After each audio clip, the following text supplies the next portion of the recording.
welcome back to Dice Blenders D&D.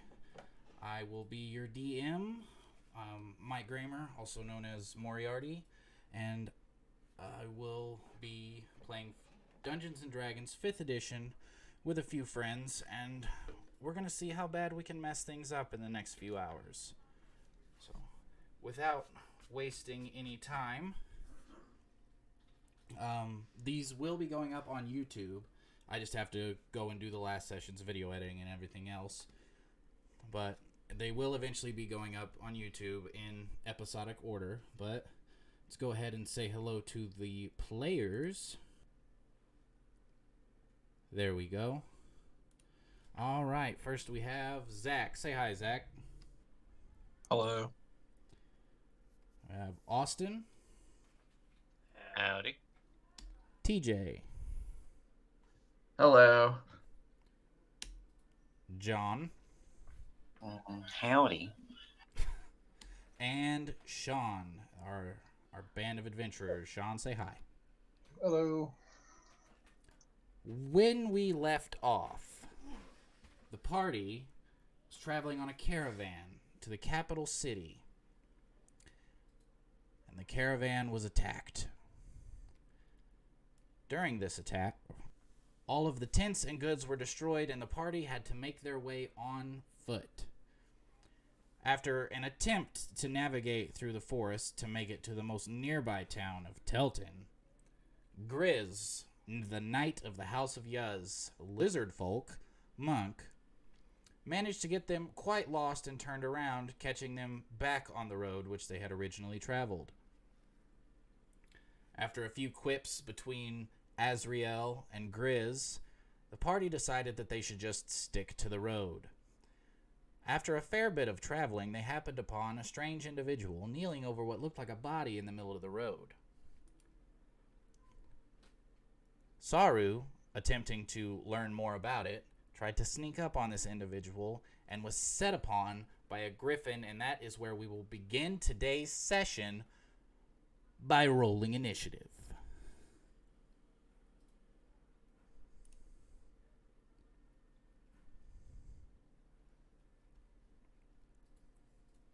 I rolled a natural 20. Well, aren't you fancy? I rolled a 6. Modifier. 21 in total. All right, up first. All right, Azriel, your initiative 21 in total, you said? Yep. Griz. 14. Tiako. 6. Saruo. 7. Oof. Harlequin. 21, but I rolled a 16. Okay, so Did he say 21 but he rolled a 16? you have a +5 to initiative? Yeah. What? Okay. Unless I did something wrong, but that's what I have. It's cocked. So we'll go with 8. All right. First in initiative order, we have a large griffin that swoops in on Saruo, his stealth unable to hide him from its keen senses. It will fly up to him, and it will... Let's see here. What does he do? The griffin is going to make a attack against Saruo to try and defend its master, apparently, this dark-clad figure with masks and antlers on.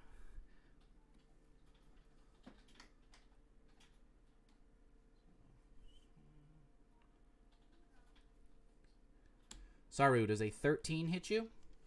If my armor class is 14, I believe no. All right. And so it comes in to peck you and misses, but oh, on the claw attack that follows, I rolled a natural 20. Oof. course that hit. Nah, Definitely doesn't hit. What was talking about? Oh, boys, in my game, the nat 20 always hits. How did we decide we were going to do? We're going to roll the dice and double them? Is that what we was going to do? Yeah. All right, I'm going to go ahead and roll. Or you double the dice you roll or something. So I rolled a 9 on the dice. So that will be 18 plus 4. Big claw comes down and slashes Saruo across the chest. As this dark griffin, black feathers and red eyes, just lets out this dark howl that echoes through the air. 22 damage? 22 damage. Yes, I'm dead. You're not dead. You're down. Okay. I only have 17 points, though. So when you get your health doesn't drop below 0. What happens is if you were to take damage that is double what your current hit points are, you're automatically dead. Or your maximum hit points, sorry. However, because you lost all your hit points, you drop to 0, and then every turn you would need to make a death save. Oh, okay. Yeah, them crits is nasty, boys. Up next, we have Azriel. Your turn. I'm going to go ahead and hex the griffin, expending one of my spell slots. Okay, you're going to go ahead and cast Hex. Yep.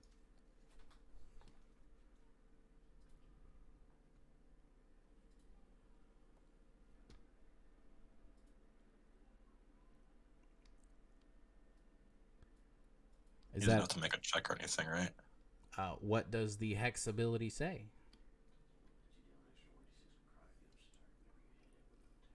You place a curse on a character that you can see within range until the spell ends. You deal an extra 1d6 necrotic damage to the target whenever I hit it with an attack. Also, I get to choose one ability, and the target has disadvantage on that ability check. If the target drops to 0 before the spell ends, I can use a bonus action to recast it. Okay, so what ability would you like him to have disadvantage on ability checks for? Does anybody here have specific roles for ability checks? Since you're pretty new, I'm just gonna go ahead and say that Dex and Wisdom are the two most common saves in D&D. So those would be the two best to Hex.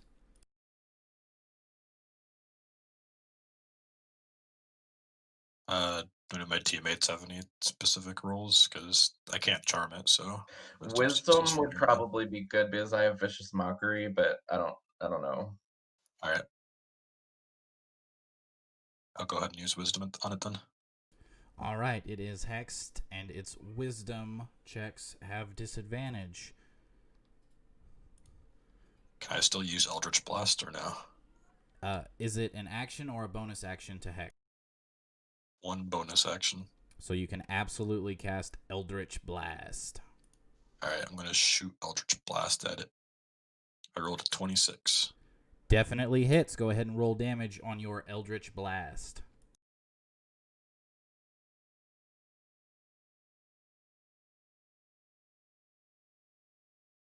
$14 plus 4 from the hex, so 18 in total. 18 damage total. Ooh, a big whopper coming in.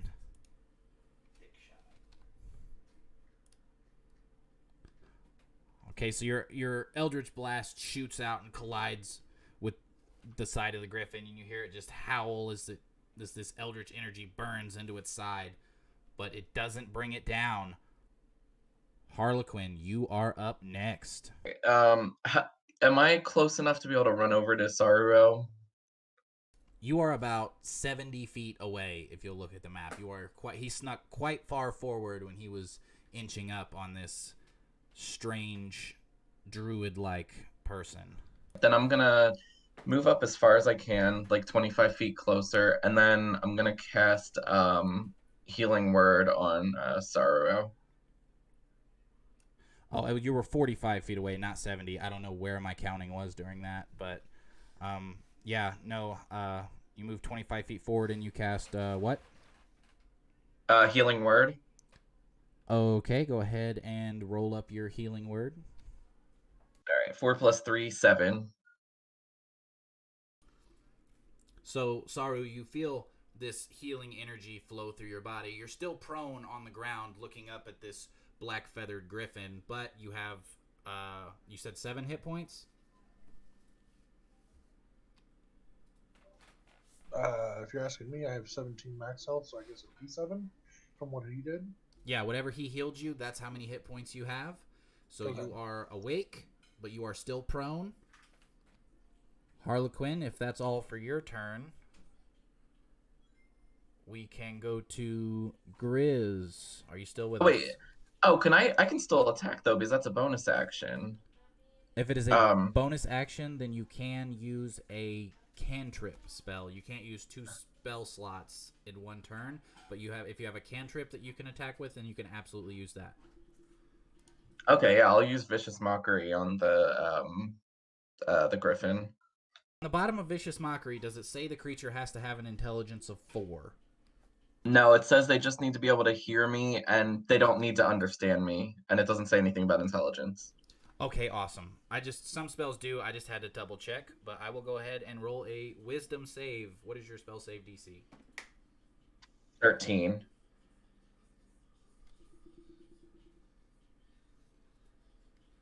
Well, I rolled a solid 10, so go ahead and roll up the damage on your Vicious Mockery. Just 1.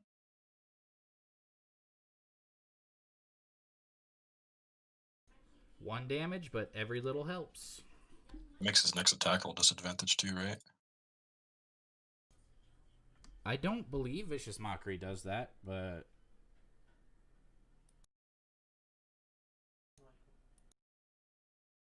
Oh, wait, yeah, and have disadvantage on the next attack roll it makes before the end of its next turn. Oh, good call. Yeah, fantastic. I didn't even know that.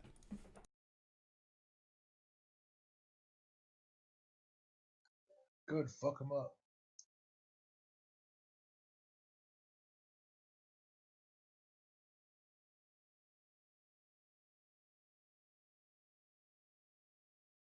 I was just reminded that I wasn't sharing my screen with you guys, so there it is. Sorry about that.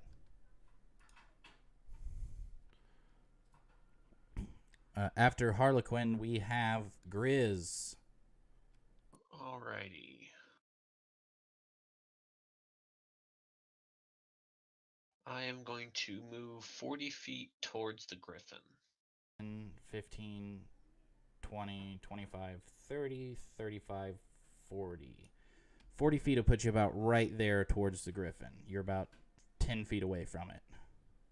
I am going to spend one of my key points to use Step of the Wind to use the dash action as a bonus action and move the rest of the 40 feet over to the mage.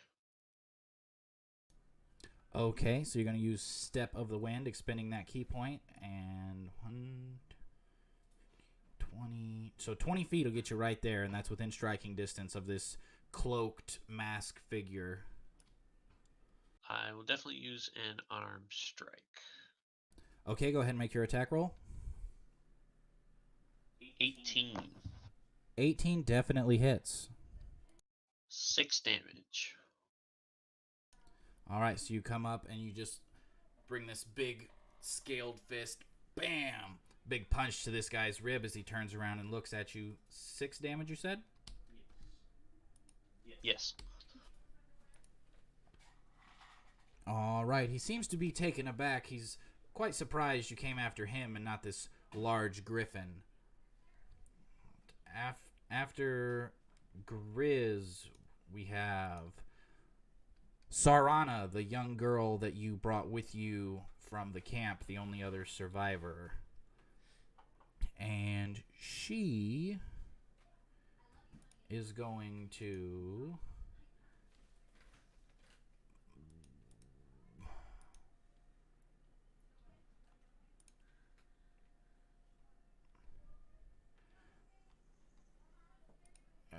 Let me pull something up here real quick. Sorry. Okay, she is going to make a short bow attack. She's just going to stay where she is and try and shoot with her short bow at the griffin. That is a 9, which does not hit. So she brings the short bow up and lets the arrow go, and it just managed to fly over the griffin's back. Unable to find purchase. That will be all for her. Up next, we have Saruo. Okay. Well, I'm still up in his face and in his shit, so health doesn't stop me. I'm gonna try to grapple him. I don't know how to do that, but I'm gonna try. Okay, so basically, you are going to make a strength check, and I will contest it with a strength check from the griffin. Okay.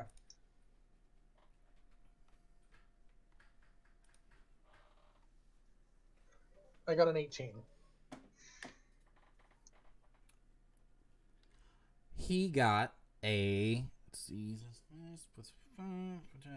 12. So you manage to like wrap your arms around this large creature, and it's not a very solid hold, but you can't like lock your arms around him, but you've managed to like lock up one of its wings and one of your arms, and you're kind of wrestling with him.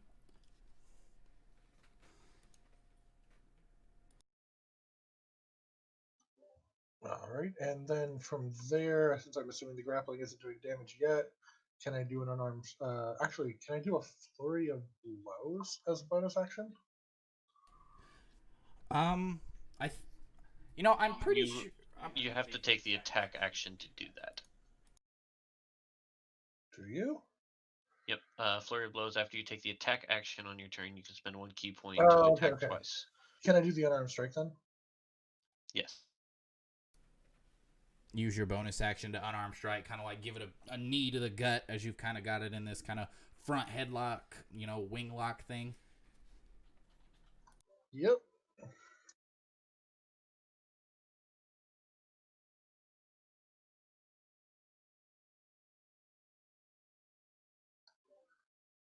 For the unarmed strike, I did get a 24 dirty 20 on that one because it was 19 plus 5. Well, yeah, big rolls today. That absolutely hits him if you want to roll your unarmed strike damage. 7.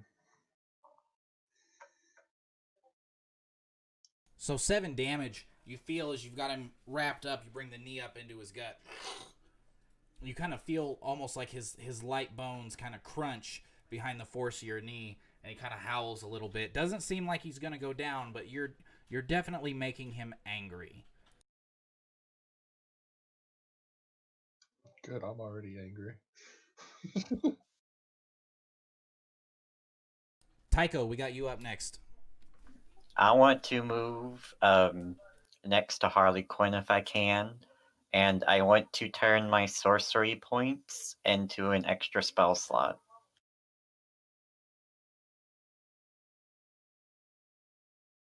Okay, so you would use, 2 sorcery points to make a first level spell slot? Is that how it works? Yes. Alright, is that a bonus action or an action to do? It's a bonus action. So you still have an action this turn if you would like.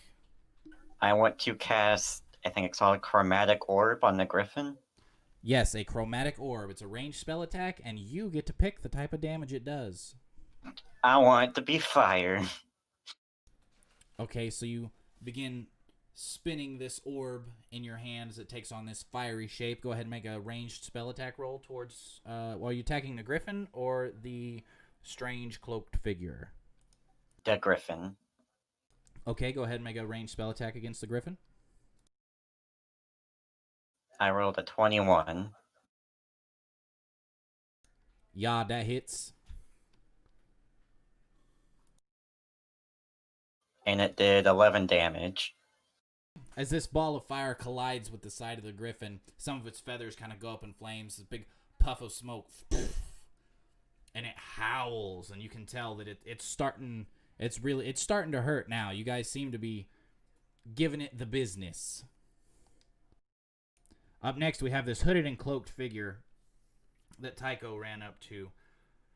Or not Tiako, Griz. Griz ran up to. And he will...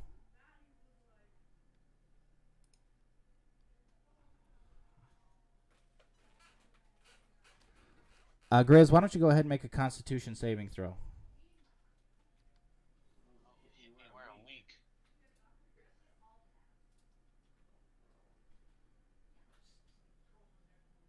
13. You do manage to pass, so you will take half damage as this person slaps their hands together and this wave of thunderous force washes over you.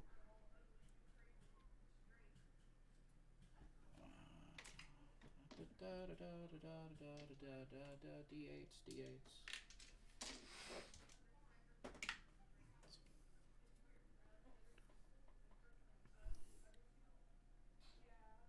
So you will take 2 damage as this thunderous force, pow! And seeing you not be thrown back by this huge thunderous blast, you see the eye holes in the mask, you see the eyes behind him kind of go wide, like, definitely expecting it to repel you off of him.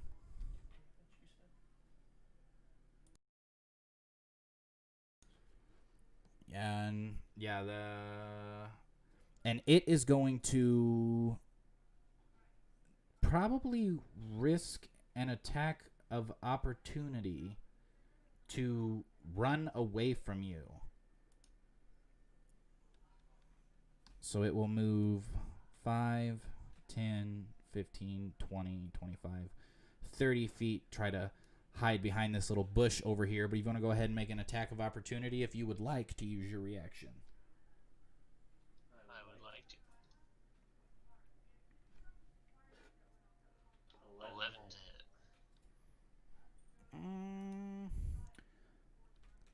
Actually, an 11 hits. So you can go ahead and... Yeah, so you can go ahead and roll damage for your attack of opportunity. 7 damage.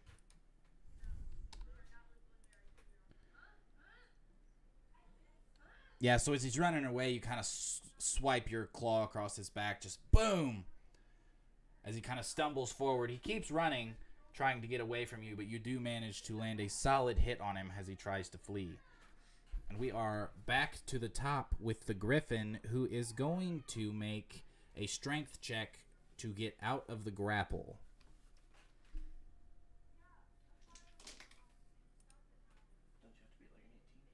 Do I just roll my strength as well then? Yes. Okay.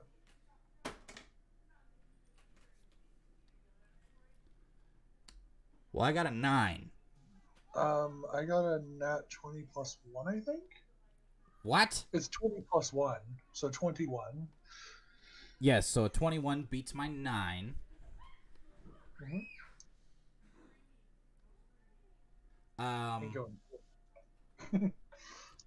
Yeah, so you manage, as it's just moving back and forth, slashing around, you manage to keep a hold of it quite well. As it is powerless to act because you've got it in this, front headlock wing grapple thing. And yeah, it used its action to try to escape. Up next, Azriel. I think I'm just going to go ahead and shoot another Eldritch Blast at the Griffin. Oof, I rolled a 13. 13 hits.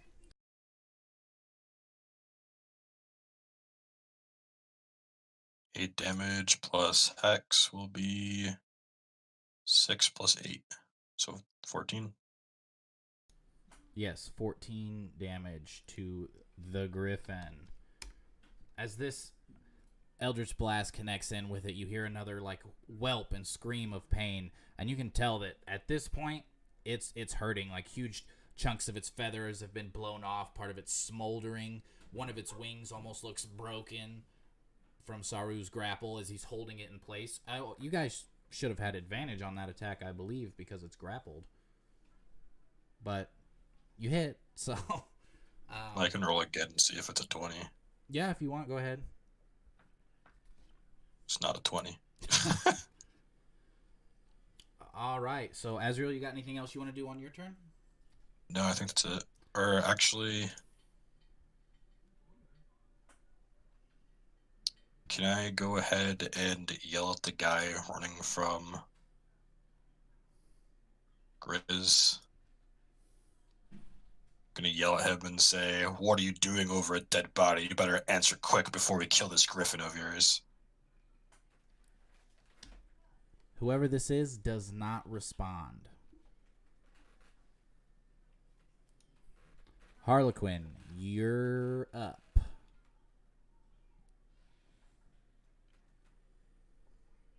Okay. I guess I'm just gonna... Yeah, I should be close enough to be able to run over to the griffin and stab it with my rapier. Yep, takes about 20 feet for you to get over close enough to it. Yeah, it takes about 20 feet for you to get close enough to it. Sorry.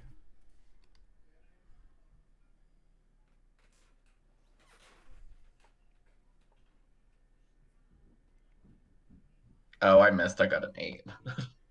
And 8 total? Yeah. Yeah, so you run up, and it's flailing around trying to get out of Saru's grip, and you just swing with the rapier, but Saru is holding it, so you do have advantage. So you can roll again and see if it hits.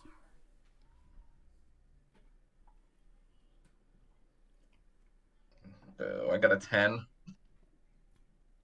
Yeah, sorry, that's not going to hit either. So you're swiping at this griffin as it's flailing around trying to get loose, but you don't seem to be making contact. All right, and then I'm gonna look at Saru and just say, that beat up looks kind of working for you, and do a bardic inspiration on him. All right, awesome. So Saru, you have a bardic inspiration die you can choose to use when you would like. I will ask what that is on my turn. All right, after Harlequin, it goes over to Griz. What are you doing as this guy runs away from you?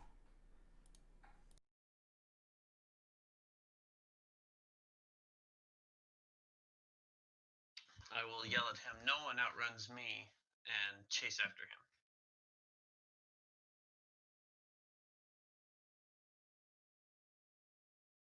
30 feet, you catch up with him to where he is, like, hiding behind this bush, like, cowering down. I am going to use an unarmed strike against him. Okay, go ahead and make your roll. A 10.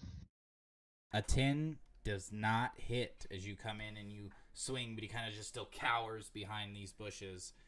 Your swing just goes over his head. I will use a bonus action to make a bite attack against him. Okay, so you go ahead and roll your bite stats for your improvised unarmed strike.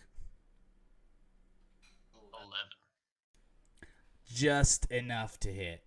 As you miss with the fist, you come down and just bite into this creature's shoulder as it howls in pain. Go ahead and roll damage. This attack is going to be Hungering Jaws, so I will also gain 2 temporary hit points. Oh, very nice. Eat your enemies. 4 damage.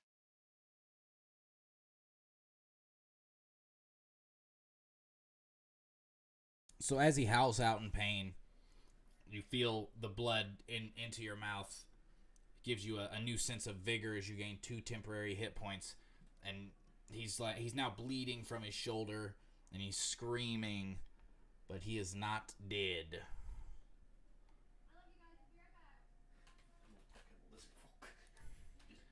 Sarana again will just go ahead and make another short bow attack, not trying to get too close to anything other.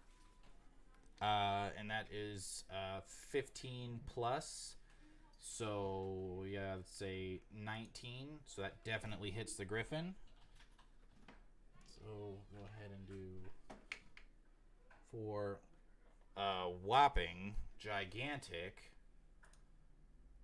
3 damage as the arrow collides into the side of the griffin. Still not enough to kill it, but it lets out another howl in pain as she just goes to grab another arrow and get it ready in her bow. Saruo. Alrighty, so I would like to,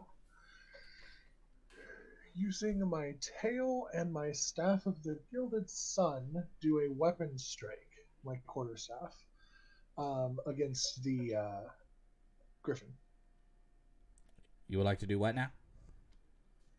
I want to hit it with my staff using my tail. Oh, okay.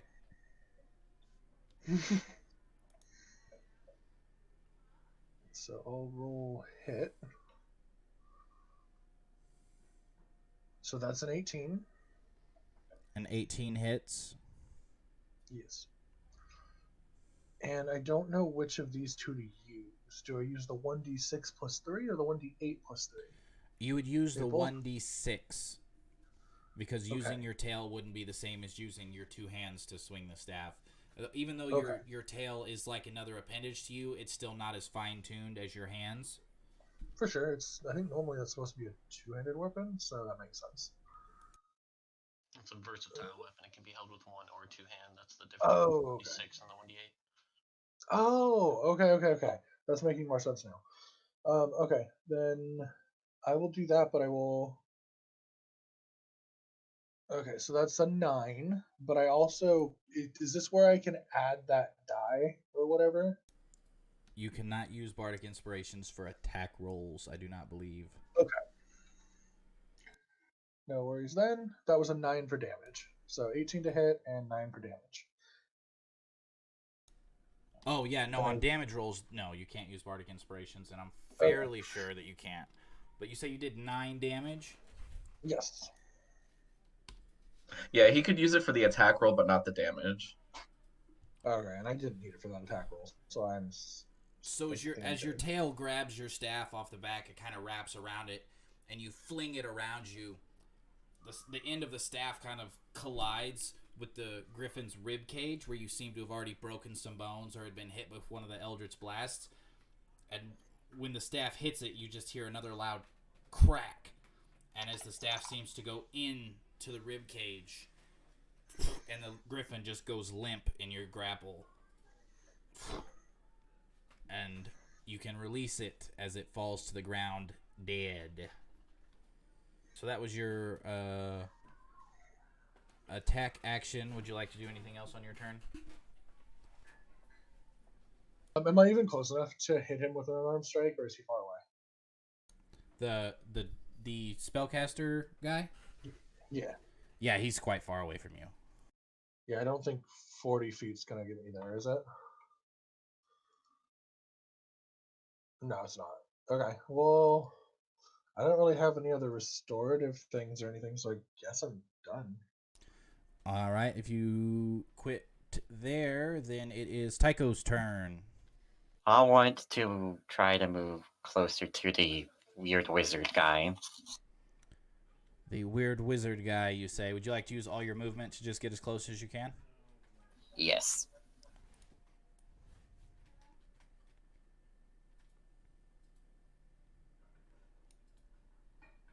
$30 to get you about right there. Can I use all 3 of my magic missiles on him? Yes. Yep, you absolutely can. Shoot off your 3 magic missiles. No attack roll needed or anything. You just need to roll your 3d4 plus 3. All 3 bolts combined together, it's 9 damage. 9 damage altogether with the 3 bolts you let out. These 3. So what does magic missile look like for you? Because it's one of those like spells I feel are flavored differently for every spellcaster. Like you being a silver silver draconic bloodline, what do your magic missiles look like as they shoot out?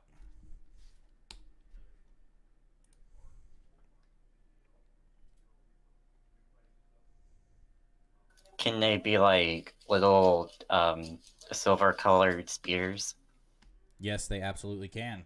So these 3 silver-colored spears come out, and they collide in with this person's figure, their form, and they scream out in pain, and they seem to be just barely able to stay standing, but they are not dead yet. Tiako, if that's all for your turn, Yeah, that's all I'm doing. then this being is up next. And it is going to... Griz, go ahead and make another con saving throw for me.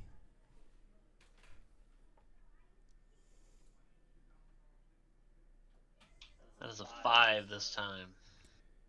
Youch, you are blown 10 feet back. And you take... Oop, there goes my D8. Let's get another D8. 9 thunder damage. As in a fight for his life, he just throws out this big thunderous boom to knock you away from him.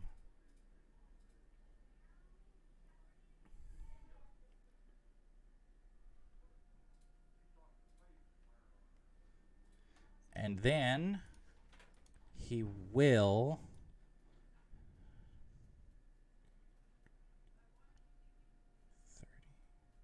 He'll move his 30 feet over here. And...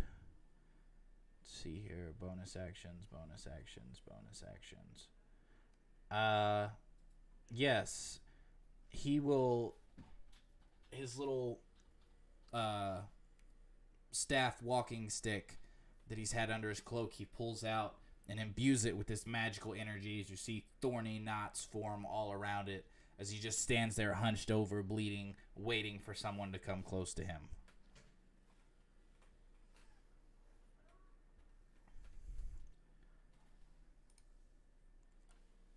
Azriel. I'm gonna go ahead and move 30 feet towards him.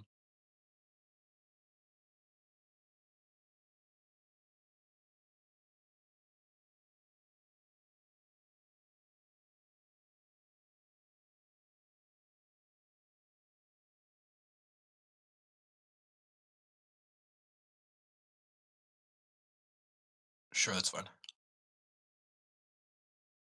I'm going to try and deceive this guy by yelling at him, saying that we are workers for the gods themselves, and he needs to surrender to us before he meets his fate. I would say you can go ahead and make a deception check, but with disadvantage. Because saying you work for the gods themselves is it's a pretty big claim for someone to believe. Even with, like, the wings on my back. Yeah, well, this guy also looks pretty deranged, so... Okay. First roll is a 14. Second roll is a 11. So you can't really see his face. You kind of hear like a grunt from behind the mask. And it's just, he almost, it's like it doesn't even speak. It's like a growl, just a, almost this bestial presence. Fine, have it your way. I'm gonna cast a Eldritch Blast at him. Or did that take up my action? I mean, I would say like a quick bargain. If you would have tried to pursue the conversation further, but just a quick like stop because I work for the gods, I'd say you'd still have time to shoot off an Eldritch Blast considering it's a cantrip. Okay. I rolled a 22. Definitely hits. I'm not gonna have you roll damage. He had 1 hit point left. So as you shoot this Eldritch Blast out, this spear of arcane energy just comes forward and hits him right in his face mask, blowing the mask off his face, throwing him back onto the ground. And there seems to not be any other threats in this area as you throw this person to the ground.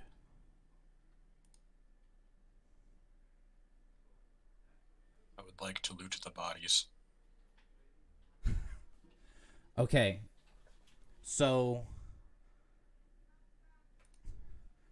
on the Dark Griffin, you find black griffin feathers. Who'da thunk? So on this strange spellcaster person that you have fallen, you find that he has like 1 day of rations for a person, but they seem to be rotten. He has 50 feet of hempen rope and a strange, slimy looking like seaweed or a moss that he's kept in this little like wax paper package inside a leather pouch. You're not sure what this is, but it's some kind of plant, and it's, yeah, like I said, it's like waxy, slimy, like seaweed or moss, almost like green noodles. Maybe it's disgusting looking and smelling, but he's kept this in some leather pouch inside waxed paper. I'm gonna grab that. I'm gonna throw it over to Tiako and ask him if it has any special properties. Okay, you grab it and you throw it over to, is it Tiako or Tycho? No. Tycho. Okay, I wasn't sure if I was saying it wrong or not, but yes, that's what you find, this strange, weird, icky plant. Can I use Arcana to see if it's magical by nature? It would be more of a nature check. Still, I +1 in that, so I guess I'll roll for that.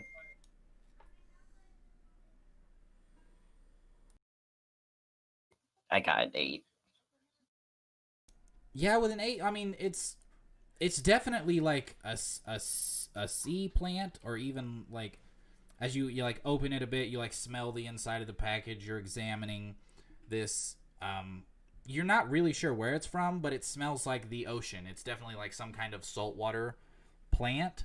You're not sure if it has any medicinal properties, any magical properties. It's definitely odd. It sure looks like a green ball of grossness. Try to identify it with my do my ritual.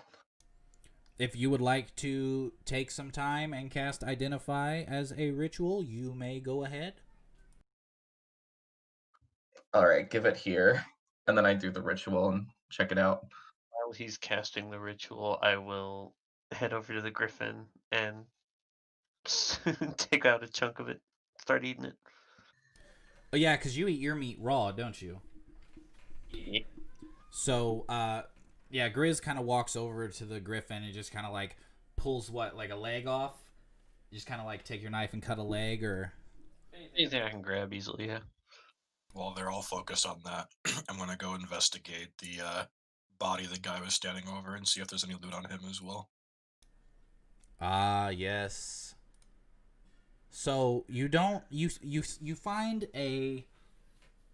it's a very rusty like chain shirt that he's wearing. Just chain shirt armor.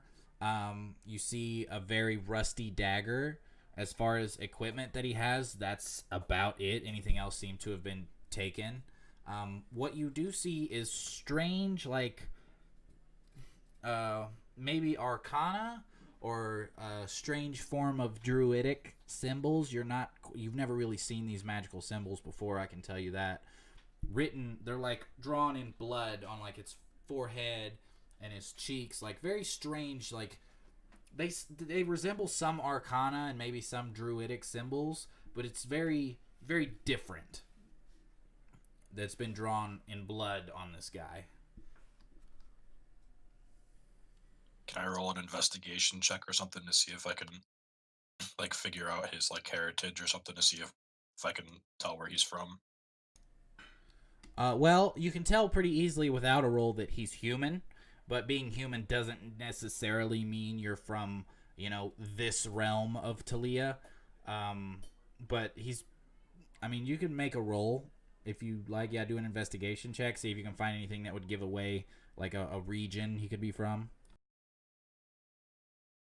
19.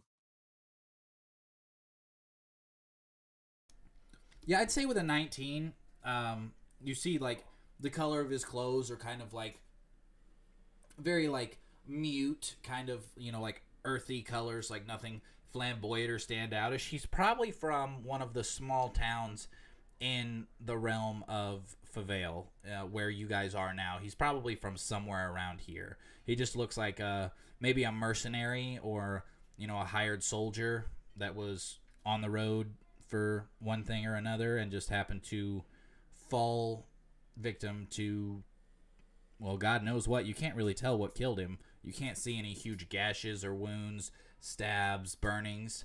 It just seems to be fallen over.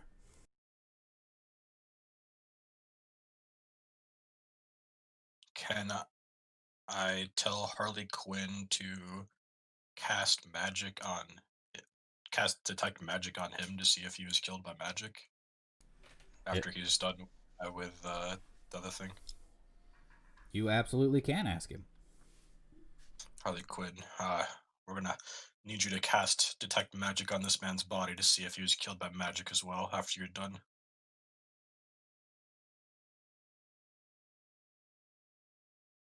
Would identify work for that? Because I don't have detect magic. Oh, my bad. So that's going to be a no. Sorry, that's outside of my wheelhouse at the moment. How quite unfortunate. I'd say that it's you've had enough time with the plant to know that this is it's called waterweed, and it basically has the same effect as a potion of water breathing. Oh, okay. So we should hang on to this because it'll allow us to breathe underwater. You would know that the amount that he has is good for one person. Oh, okay. Still, a single dose. Maybe the DM just rolled really high on the random loot table. So yeah, this is pretty rare stuff. Usually a potion of water breathing would be easier to find than waterweed.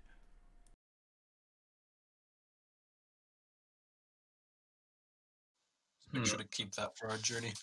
Can I go ahead and pluck a couple of the griffin feathers and put them in my inventory? Yeah, absolutely. Can I help Saru prepare the griffin for dinner? Yeah, I'd say if I remember correctly, it was kind of getting towards later in the day. So if you guys want to go ahead and make camp, and you don't have to make a survival check to find food because, well, you're eating a griffin.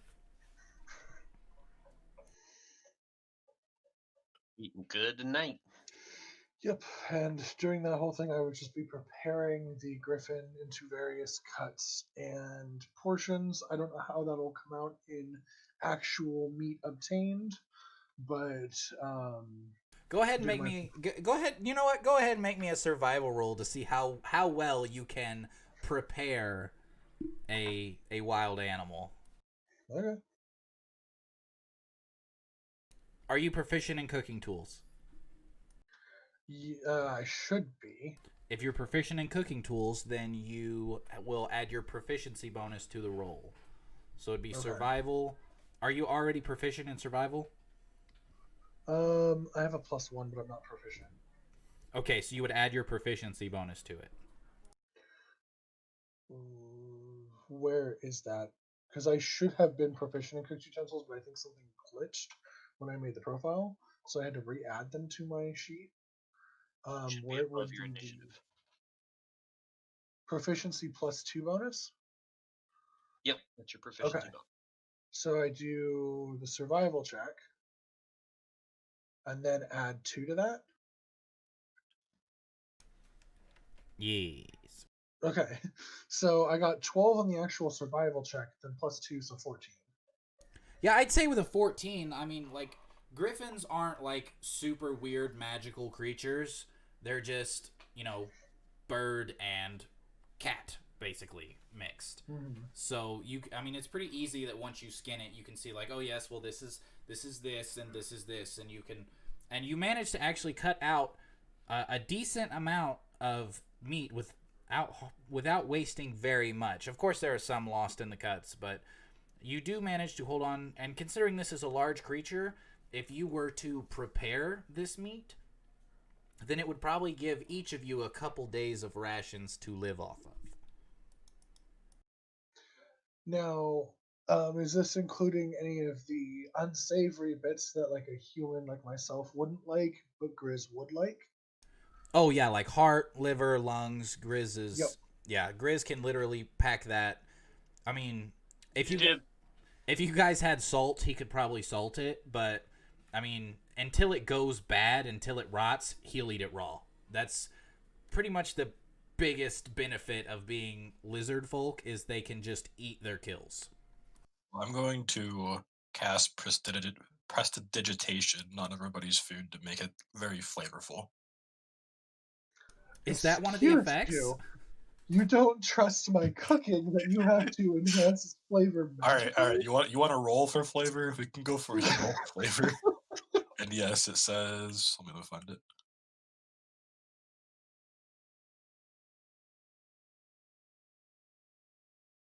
You can chill, warm, or flavor up to 1 cubic foot of non-living material for an hour. Okay, cool. I always just used it to clean my armor, so that's awesome. You want to roll for flavor? We could roll for flavor. I'd say if you're proficient with cooking tools, then I wouldn't really make you roll, like, heating meat to hot enough to not be poisonous. Like, as far as flavor, whatever you had in your packs is the seasonings you have. So it's probably going to be pretty bland, because I don't think any of you were carrying a spice rack. Spice rack on her back. Probably minor spices with my utensils, but not like a spice rack, no. Yeah, you'd probably have like salt and pepper, but if you want that, cayenne, sweet and hot, you're probably going to need some magic to get that.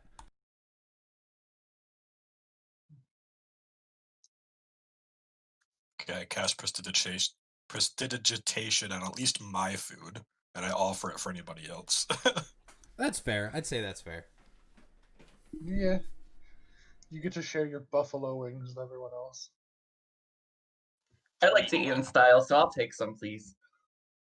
Yeah, we'll do. Meat tastes good as is.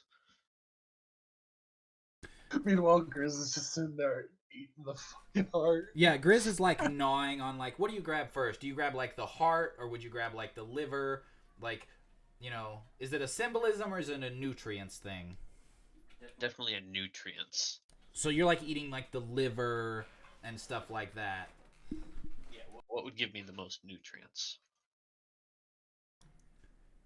Yeah, so he like puts the heart in like a small pouch, maybe grabs like a lung, or something like that, but then he just grabs a hold of the liver, and he's sitting there chewing on this raw, gummy liver as you guys are sitting around cooking your food. Yummy. Num num num. I made a kebab. Yeah, you guys are just kind of on the northern part of the forest. Were you guys still trying to go to Teltin, which is still the nearest town, or were you going to just try to go straight across and just head for Favale? Because Teltin is in between where you are and Favale.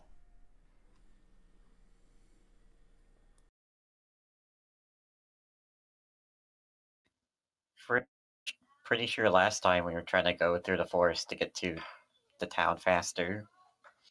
I think we should go to Teltin anyways, because We found out that the guy is from Teltin. We can figure out if any people have shown up missing. Alrighty. If that's the case, then you can settle in for a long rest. Who's taking watch? In what order? Who's doing what? I'll do watch first. I'll roll a 5.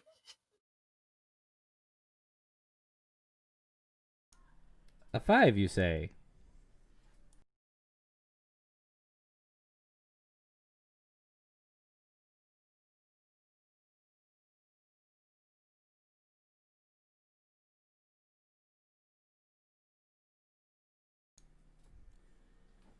So as you're sitting there and you take your 2 hours of watch, after about an hour, you feel your eyes get heavy. You kind of lean to one side. You're resting up against, and you nod off to sleep, not waking the next person in the watch.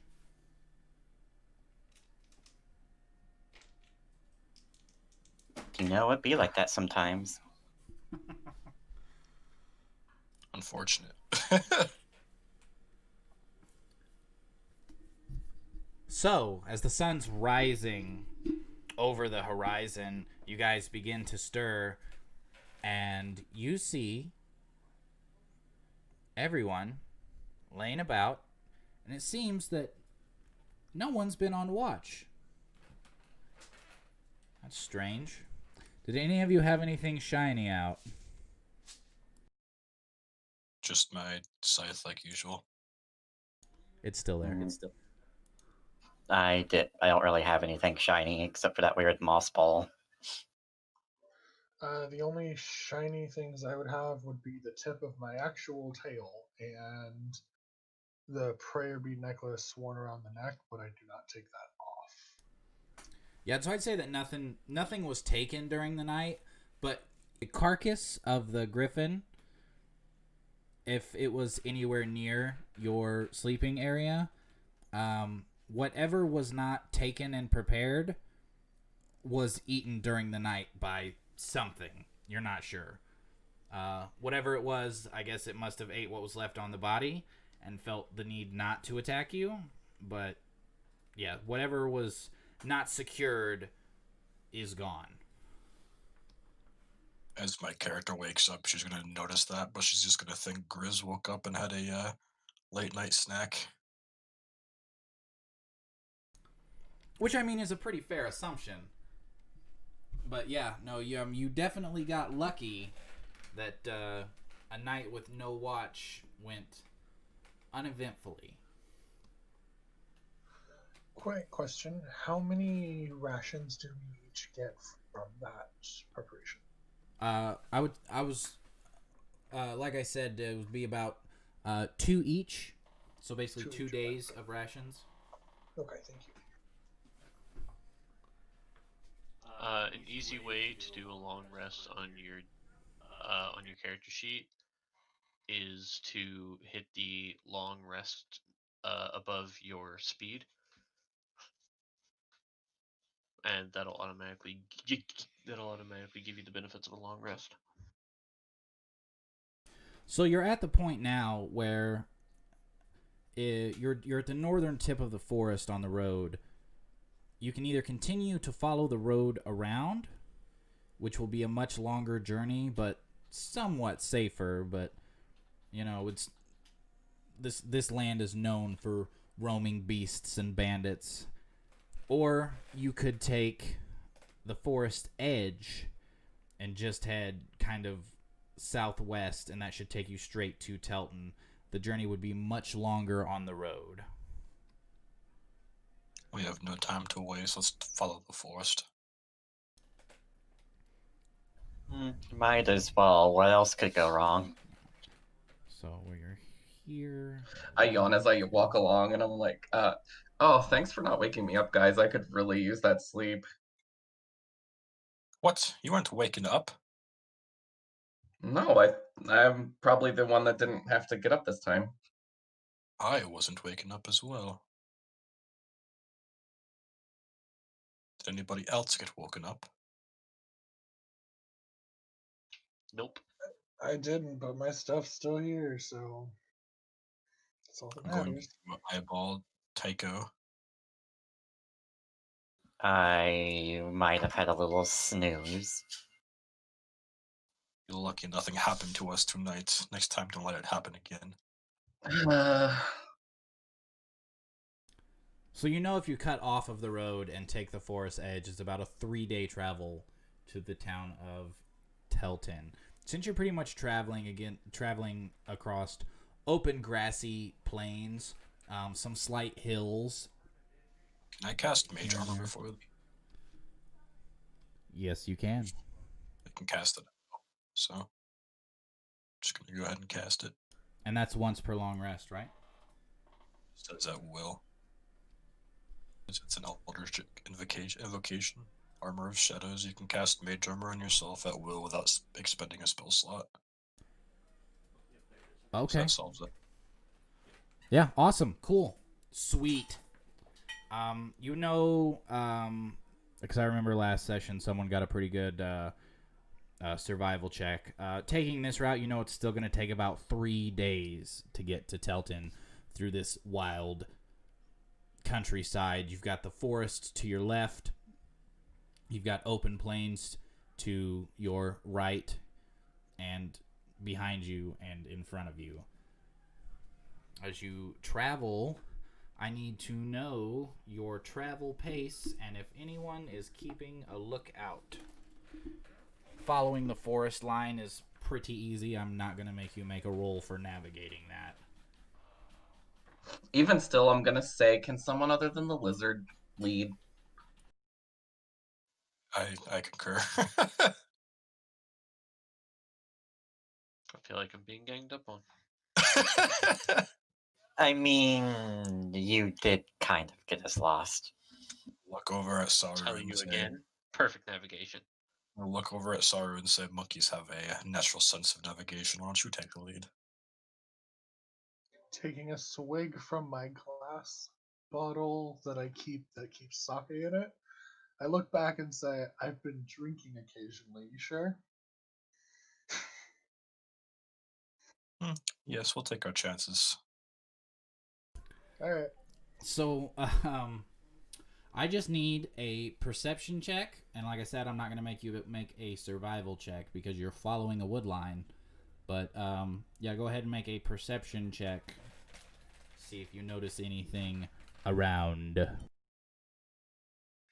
Then 15. Sorry, I don't know why I was on mute.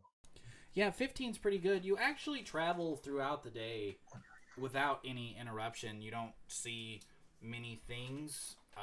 You hear movement in the forest, but nothing pops out at you. It doesn't seem like anything comes out of the forest, and around you on the open plains, it's pretty easy to see anything coming. But I would say you can travel throughout the day without incident, and that is another night of rest and a day of rations gone.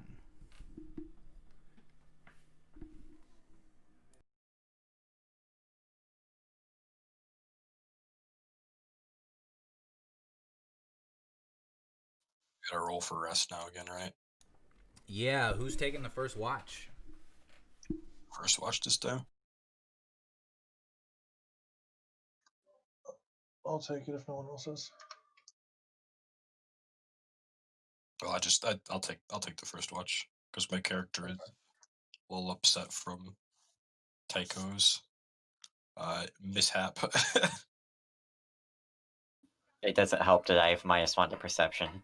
It doesn't. All right, go ahead and give me a perception check.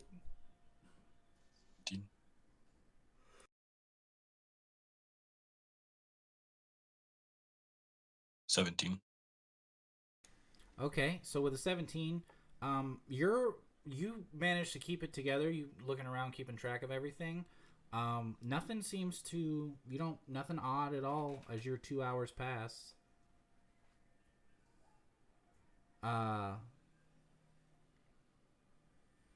Yeah, you go ahead and wake up whoever's next for the watch.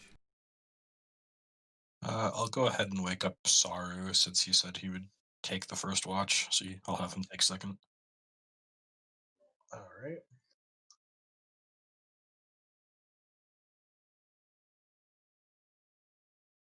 And that means I need to do a perception check, correct? Yep. Yes. Okay. Oh, fuck. 2. I guess I hit the Saki too hard. So, you drift off to sleep during your watch.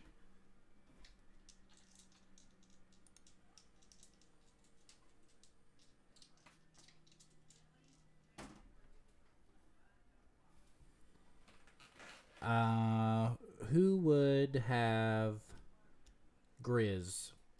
Griz would... No, he eats meat.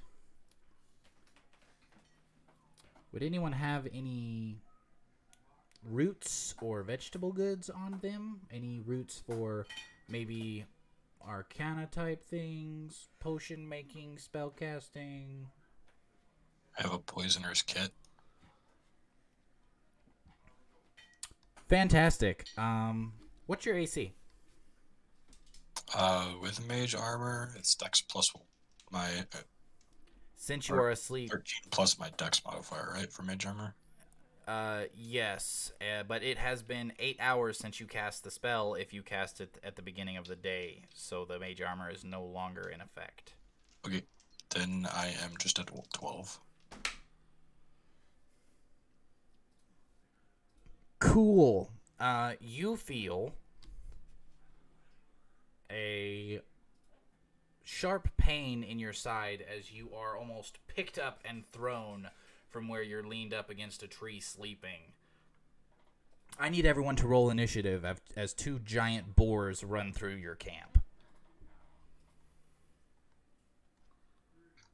I got a 7. Ugh, fuck initiative 4. Oh, go. Hold on. Azriel, what'd you get? 7. 7. Griz. 19. Tiako. You're not seeing it, I think. I guess Griz was the only one prepped for somebody falling again or getting taken. Tiako. I got 23. Saruo. I was ready for that boar rampage. You stayed in here? If you said me, it was 4. Saruo? He said 4. Oh, Yeah, okay. 4. Sorry. Harlequin. I also got a 23. All right. Little shit was already keeping watch. A little shook by being thrown to a tree when I got while being woken up at the same time. He was probably just sipping juice watching it happen. Harlequin, you are up first. I do not have a battle map for this. We're going to go theater of the mind, but you can figure you guys are all like laid out, maybe semicircle or something like that as these 2 giant boars rush through the camp. All right, I'm gonna. Oh, yeah, I still need to roll damage on that, don't I? From when you got hit. I'm just go gonna ahead and take roll it. damage real quick for when I mollywopped Azriel.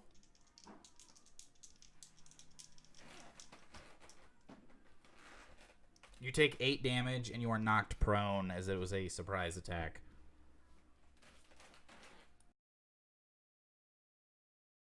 Well, I am very hurt.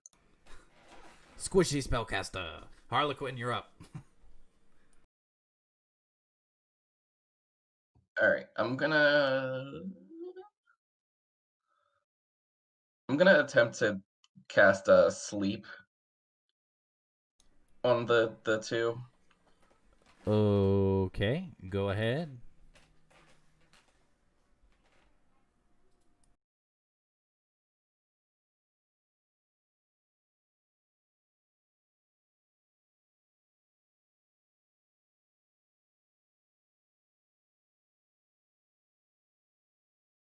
Okay, roll 5d8. Let's see.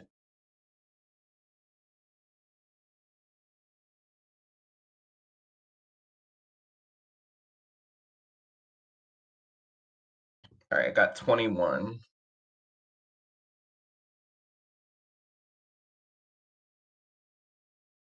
Unfortunately, that is not enough to put either one of these creatures to sleep. Darn. As your spell reaches out in this, what does it look like when Harlequin casts sleep? Is it like a sparkling mist? Is it like a dark cloud rolls out? What's it look like? Yeah, probably like a colorful, like dreamlike mist.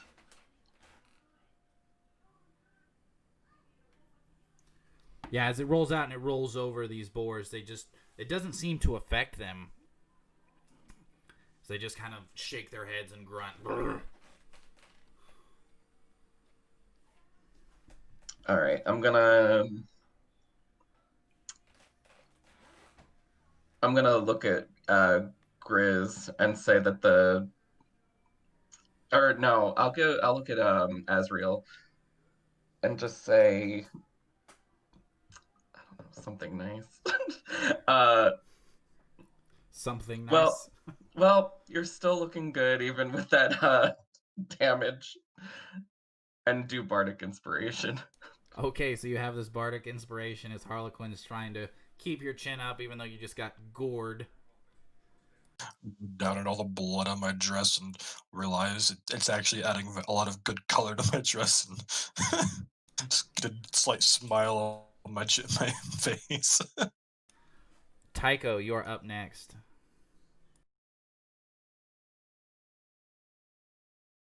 I want to use both my sorcery points as my bonus action for that extra spell slot.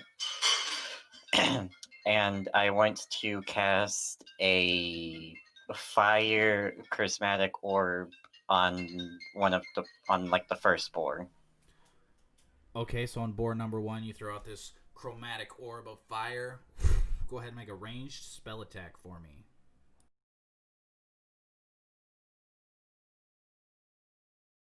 I rolled a 25. That was 2 natural 20s.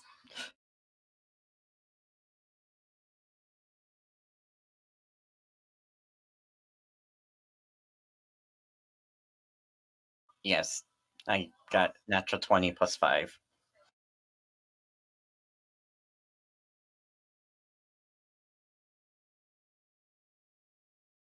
Jeez, it dealt 30 damage. 30 damage. Woo, okay. Yeah, so you let off with your natural 20. You let off this chromatic orb of fire, and you throw it into the first boar. And it seems like right before it hits the boar, it like expands and just covers this whole side with this huge fire blast. And it starts wailing and flailing around. You've done a lot of damage to it in just this one hit. And it is very upset, and it looks like it's already hurting pretty bad. If that's all for Tiako, then we are going to Griz.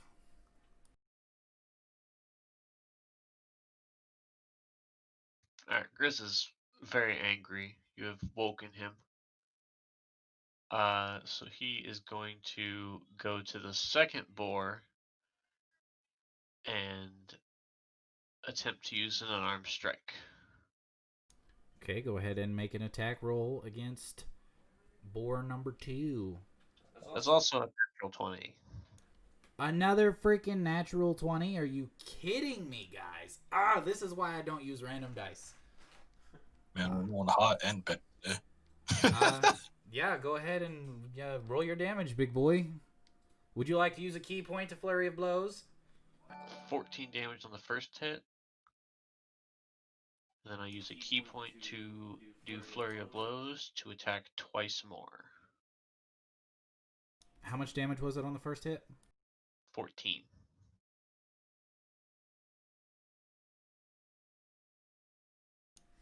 Jeez. The second attack is an 18 to hit. 18 hits. And the third attack is a 13 to hit. 13 hits too. These are big creatures. They're not hard to hit. They're just hardy. So 12 damage from those 2 attacks. So the 2 unarmed strike do 12 more damage to boar number 2. Yes. All right, yeah. I mean, with Griz running up and hitting this giant boar, while Tycho's just fire blasted the other one. He comes in, big blows to. He's hitting it in its broadside gut area, knowing not to attack the tusk's front.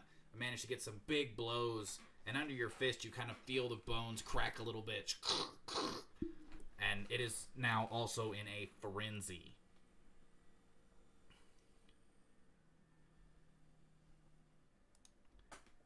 Giant boar number 1.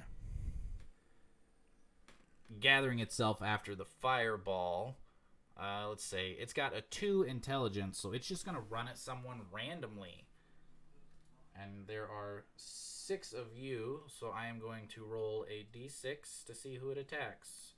So we got a 3. It's going for Harlequin.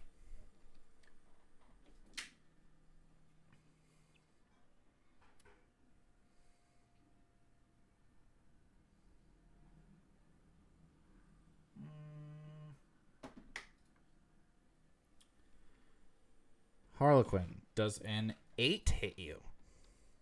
No. This is terrible. Charges past you with his head down. It's just, and you manage to kind of spin out of the way as it misses you and banks around to come again. But after him,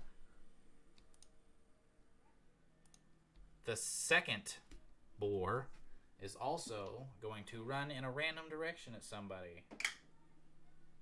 That is a 6, so it is going to go for Saruo, who has just been standing off to the side trying to grab her bow. That's a 9 plus 5, which hits Saruo with her traveler's clothes and no armor class. For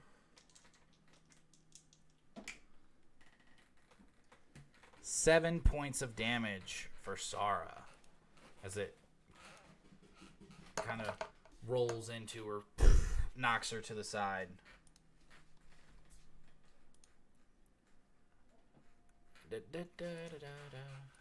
All right, up next, Azriel, as these 2 giant boars are just running wildly, weaving in and out. Does standing up take a action or a bonus action? Half your movement. Oh, just movement. Okay. Well, I'm going to go ahead and stand up. And how much damage did Griz deal to his boar? A lot. I can't remember exactly. I believe the scientific term is a metric fuck ton. Well, which boar is the weaker boar? I'd say in the dark, you can't tell. You know that you've heard them both squeal like they've been hurt, but in the dark, you can't really get a good look at them to see which one's hurt more, especially with them running around all over the place. All right. I'll just hex boar number 1 and then Eldritch Blast it. Okay, go ahead and you cast Hex on the first boar. What ability would you like him to have disadvantage on? What was it? Wisdom? Wisdom, yeah. Alrighty, and go ahead and make a ranged spell attack for your Eldritch Blast. You 19. also have Bardic Inspiration. Roll a 19. 19 hits.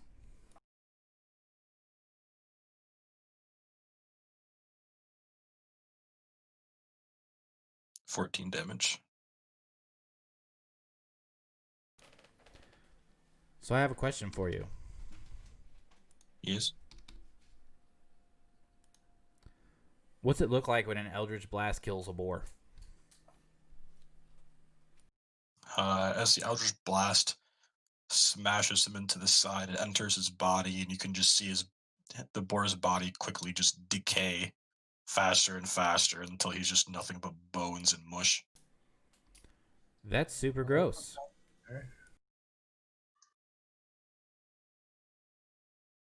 Is that all for your turn? Yep.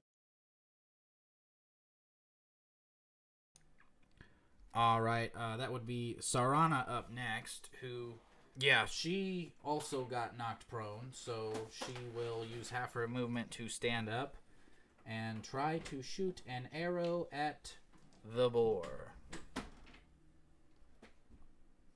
Rolled 19, which is a hit. So that'll be 3 damage to the second boar as she shoots this arrow into its side. Not enough to bring it down, but she is definitely low-key freaking out because she was woken up and then got pummeled by this giant creature. Up next, Saruo. All right, so I'd like to take a flurry of blows using 1 key point. This will be after you make the attack action? Yes. Okay, so go ahead and roll for your first attack as you try to, as these boars are running around, you kind of get in one's path and take a swing as it comes through. Yes. How do I do that? Is it just an unarmed strike? Because I don't see it in my list of attacks. Yeah, so basically you would just take the attack action, which would be your unarmed strike, if you're just trying to punch it. So it should be D20 plus Dex plus proficiency. Okay. Because I can only do that with an unarmed strike, right? I couldn't use the staff or anything? No, you could hit with your staff and then key point to do a flurry of blows. Oh, okay. So flurry of blows is not an attack. It is a bonus action, but I need to use the right actions first. Yeah, right? Just the attack action. Whether you attack with an unarmed strike or a weapon, the attack action allows you to key point for flurry of blows. Got it. Okay, then I'll use my quarterstaff with the attack roll of 16, I think, and then 11. Yeah, 16 hits and you did 11 damage. Yes. So as this boar's running through the camp, you bring your staff down just as it runs past and crack it right where its neck meets its skull. Boom! And you manage to slow it down. You can spend a key point to get an unarmed strike off. I will do a flurry of blows. I will roll the hit now. It was 13. Is that enough? 13 does hit. These are very large creatures, so you come out with the first unarmed strike, maybe a kick. As you bring the staff down, you come up to kick it. We'll go ahead and roll damage on your unarmed strike. 6. 6 damage? Yes. That is enough to bring the boar down as you come out with this unarmed strike and you crack into it. You feel its neck snap as it falls to the... You crack into it, you hear its neck snap as it falls to the ground. And you have 2 giant boar carcasses in your camp now. So clarification, I don't think I use flurry of blows there. I think I just use an unarmed strike. Yeah, you can keep the key point. But just so you know, if you take the attack action, you can bonus action to do an unarmed strike, or you can use a key point to use flurry of blows, and that's 2 unarmed strikes. Right. I was trying to do the latter, but I don't think I understood it, so no worries. So, yeah, it's still the middle of the night. You still got a few more hours till sunrise. If you guys wanted to try and get some more rest, or you wanted to do something with these boar bodies that are laying about your camp. That just sounds like more food to me. The Well, one that wasn't rotted to shit, I would like to try to prepare. I mean, and I don't yeah, know. if you want to, start, cutting chunks of meat off and, make a fire and throw them on the fire, try and get them prepared so you've got a few more days of rations so you can get to the next town, because you're still very much out in the middle of the wilderness. And I'll cast Cure Wounds on Sarana. She appreciates that very much as you walk over and casts a spell on her. She's just kind of sitting there holding her side, this, young teenage girl with golden sparkling eyes that was in the caravan with you. She's just like, "Oh, thank you very much. That was scary. That thing was huge." I know it caught us all off guard, but you'll be okay. And I did 5 healing. All right, so that's 5 healing for her. And that seems to, that gives much of her vigor back. She's, definitely not a seasoned adventurer. She seems pretty much like a commoner in her stats, from what you can tell. So she's, the 5 healing points really helps her a lot.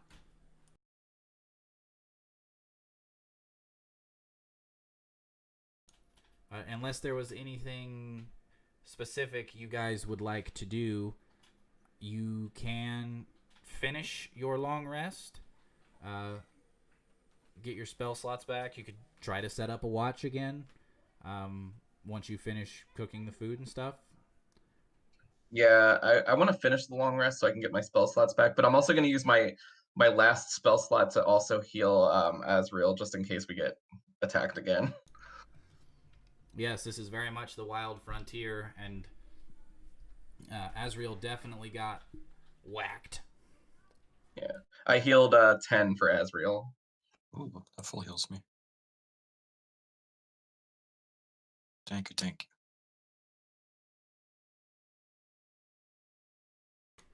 All right, so you guys just finish your long rest then?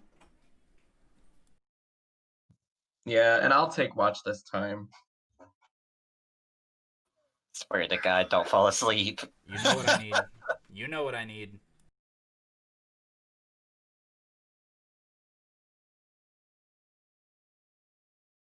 All right, I got a 15, plus I can add an extra 1 because I have Jack of all trades, so it's 16. Yes, the bard Jack of all trades feat, the most broken mechanic in Dungeons and Dragons.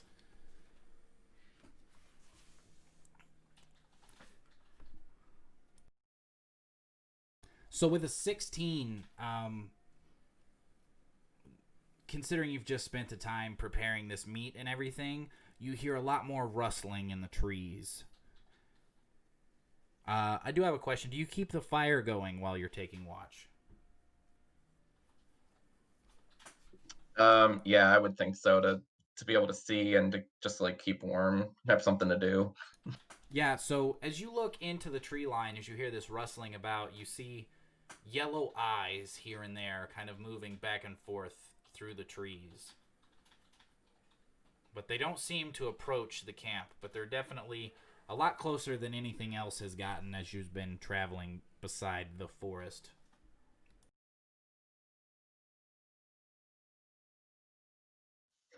I'll just kind of keep an eye on them, but not really engage.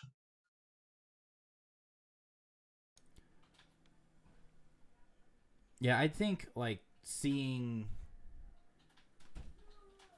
your presence and the fire, they won't get any closer, but they definitely, like, you continue to hear a rustling and even maybe some low growling as the night progresses. But I'd say as the sun starts to rise and your watch ends, because it was maybe 2-3 hours until sunrise, they seem to retreat back into the forests.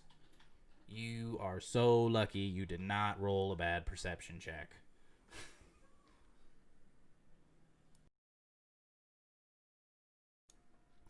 But as you wake, you guys know you still have about 2 more days of travel to get to the nearest town. When we wake up, I let everyone know that there were like things watching us, but they didn't come close. Knew I would eat it. Well, let's just be glad it didn't attack. I think we had enough excitement for the last few days. Let's just be glad that I didn't fall asleep on watch, and then I eyed the other 2. I'm just gonna say thank you, Dad, Harlequin. It's nice to be able to actually get a nice rest after getting rammed by a boar. Oh, well, falling asleep with fresh dead boars in your camp would have been much more disastrous. I want to gently bonk Carly on the head. Just a friendly bonk. Yes, nothing lethal. He gets a crit. So you travel over the plains for another day, and let's see here, percentile dice. Huh. The day of travel goes without incident. You do see storm clouds starting to fill the sky. It looks like there's some bad weather moving in.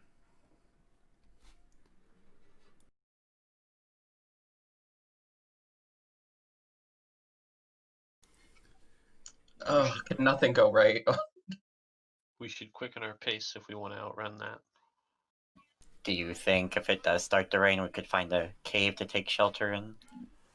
Well, you are not in a mountainous or cave area. You are next to a forest, and this storm is coming from the direction you're traveling. It's coming off the ocean inland, and you are moving more towards the ocean.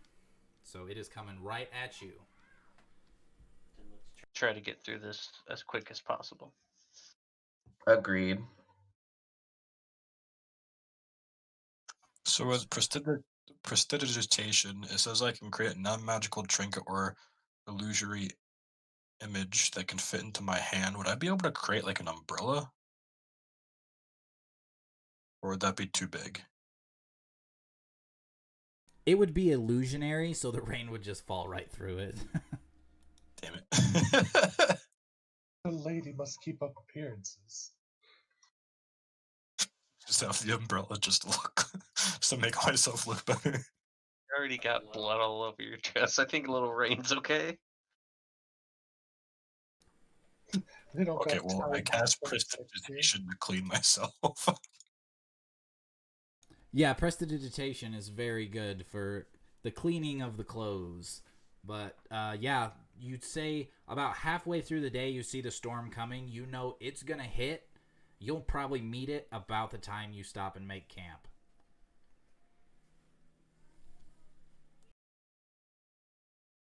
Can we utilize the brush from the forest, leaves, branches, etc., to set up camp in a way that at least mostly stops us from being drowned out? Absolutely. I'm going to need survival guess. checks from anyone building the shelter. And I'm assuming this means you're going to be sleeping actually inside the tree line instead of on the outside of it? I Well, cast an investigation check to, while they're doing this, to look for well, caves or anything. there's no caves. There's no caves in the area. Yeah, this is not a mountainous region. I mean, this is like open grasslands next to a forest. Like, okay. Can I use it to like look for like any natural areas in the forest that like can clearly like shade us from the rain? Like multiple trees falling over or something? I mean, I'd say within the forest, you're still going to have a better chance just because of, you know, the canopy and the trees. Like, the rain won't fall as hard if you're inside the forest. Building a shelter inside the forest would be even better. Agreed. I see the two beefy monks go get some wood for the shelter. Are you just going to, like, karate chop trees down? Like, Why not? Nobody needs to karate chop. Just rip the damn things off. I'll mock the trees. vicious mockery a tree over. That's how it works. Your leaves look terrible and you should feel bad. You look bad and you should feel bad. Alright, while they're setting up shelter, I'm gonna scour around the outside of where we're setting up to see make sure that we'll be safe for the night. Okay, so you go and do a scouting run. Go ahead and give me an investigation check, and those helping build the shelter, I want survival checks. If you have proficiency with any type of carpenters or woodworking tools, I'll give you advantage. Hell yeah, I got a natural 20, so 21. Also got a natural 20, so 21. What is it with you guys and the freaking natural 20s? I'm I've just gotten- gonna stand Best guard with the goddamn girl. shelter in the world. I've had one crit and I've rolled nothing over a 9 the rest of the Hey, section. but like most of my rolls have been 2s and 1s today. Oh yes, Griz has proficiency in wood carving tools, so he'll be able to kind of carve out the edge of the sticks and stuff you use to make your shelter. So you have advantage on your roll. What'd you get with your advantage? Even with advantage. So you got a 5 with advantage. So whoever rolled the natural 20 on the survival, you're pulling most of the weight building this shelter. And Griz just kind of, he seems to be out of his element. He's like, he'll put shit in the wrong spot and you'll have to like move it for him. Or be like, no, over here. Like you need it here to support it. And like you can't put that there because you'll collapse it. He's trying, but he's not helping. Got it. Sounds about right. Respect. I could just hear Saruo yelling at Griz while I'm walking through the forest, and I could just go, damn lizard. To be honest, even if he's getting a little, what most people would say, frustrated, Saru would more just laugh it off. Like, by the 15th mistake, he might be a little bit, like, annoyed, but at the same time, he'd still find a way to just laugh and go, "You're trying, it's okay, I get it. I'm doing most of it, but it's okay, we've got it."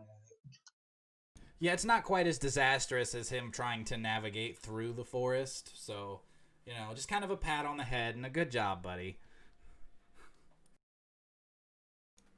So, you have your shelter set up for the night. You're scouting around. You find wolf prints inside the forest.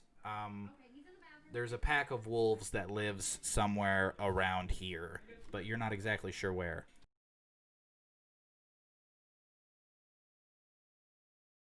Well, I go back and let the rest of the party know. Are the carcasses from the boars still nearby? No, they're about a day's travel behind. Anything you didn't cook and take with you is back where it was. Do I notice any smaller animals around, like bunnies or anything? Bunnies, you say? Yeah. I'd say in this area, considering that you can tell a wolf pack has a den somewhere near, you might find like squirrels up in the trees maybe, but no small game on the ground, no rabbits or foxes or anything like that. Anything that lives here lives high where the wolves can't get it. So Well, question. I tell the rest of the party that I recommend we try to capture some squirrels to leave them like far away from camp, so the wolves will be less likely to find us or attack us. Okay, so if you guys would like to go squirrel hunting, I'm not going to pull up squirrel stats. I'm going to have you guys make survival checks. Question: if I crit on the making a camp, did I just make a log cabin? No, you do not have the tools, means, or times. Damn. You have a solid shelter though. Like you have a well-built shelter that will keep out most of the rain, and the wind shouldn't blow over because it's inside the tree line. Cool. Okay. I rolled a 11 on my survival. As you're hunting for this, are you trying to like Eldritch blast them out of the trees? No, because I know it'll rot their bodies, so I'm just kind of like climbing the trees and trying to catch them. Yeah, Does you he don't know- manage to get any catches with an 11. You see Well, some, and you're just kind of like but they don't. Look, seem to get acrobatics instead for that, since I'm climbing like trees and jumping around. I mean, you can roll in acrobatics, but catching game is more of a survival skill. So the acrobatics could be for climbing the trees and stuff. Well, I Was rolled a he someone 19 hunting? for acrobatics and an 11 for survival. I don't know if that changes anything. Yeah, being able to get up in the trees with a successful acrobatics check and kind of swing around the trees. I'd say you're able to catch about 3 squirrels with an 11 in survival. Nothing like huge, but since you're up on their turf and you're doing well, I'd say you're able to nab about 3 of them. Okay, cool. Does anybody else want to try and grab some more? I can. I thought it was a group activity, so I already rolled an 18 for the survival check for hunting squirrels. All right, how do you catch these squirrels with an 18? Well, I mean, like Azriel has, I am a monkey imbued human, so my acrobatics naturally are really high as proficiency. So I do go through the trees well and pretty much just grab the little shits. Grab the little shits, snap the neck, and dead to all. Okay, have you done your acrobatics check? I can, if you want me to. Yeah. Because even monkeys fall sometimes. You say 17? Yep. Yeah, so you managed to grab about 5 of them. So you guys have got about 8 squirrels. Like, it's, you know, a pile of dead squirrels should be enough to keep predators away from you. But after you're done hunting the squirrels, you hear the cracks of thunder grow closer, lightning streaks across the sky, and the sun's beginning to go down. The storm's going to hit any minute now. With all you together, you managed to get, 10, 13 squirrels or so. You got this big pile of dead squirrels that you can set out somewhere to not attract anything yourself if you want to put it away from your camp, but time is drawing thin. Yeah, we'll go ahead and put them maybe 100 feet away from camp. Should be fine. I can just start eating squirrels if we need to. Just yeet the squirrels around. Athletics check.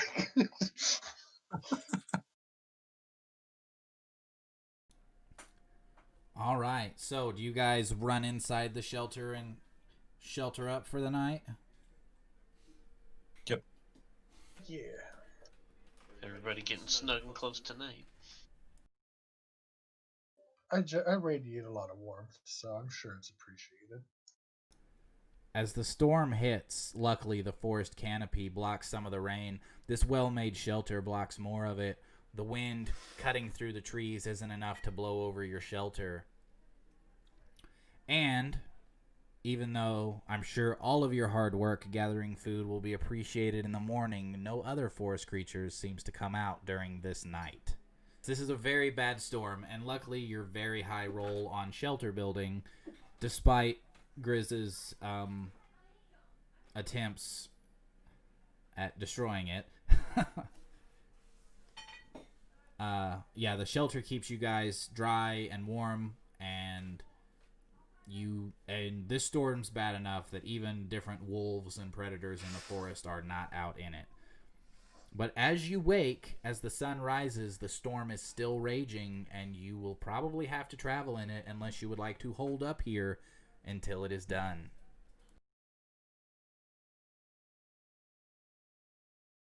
Well, I'm okay with getting wet. Yeah, we might as well try to go in town and see what's going on at the inn.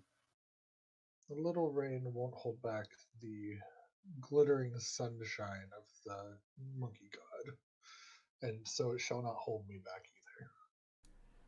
Okay, so you guys are going to be traveling at about half speed in severe weather.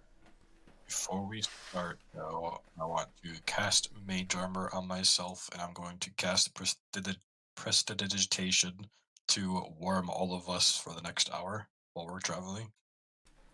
All right. Good thing I have cold resistance. But do you have sopping wet, tired, traveling through grasslands in the rain resistance? Only on Tuesdays.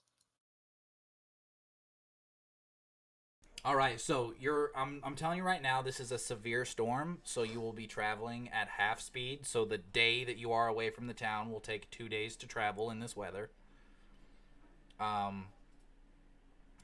After the first 2 hours, because of the prestidigitation, After the first 2 hours, I want everyone to make a con save. 21. 19. 10. 5. 4. So anyone who got below a 10, so 10 and up passes, all right? We're going to go ahead and give you guys 1 level of exhaustion.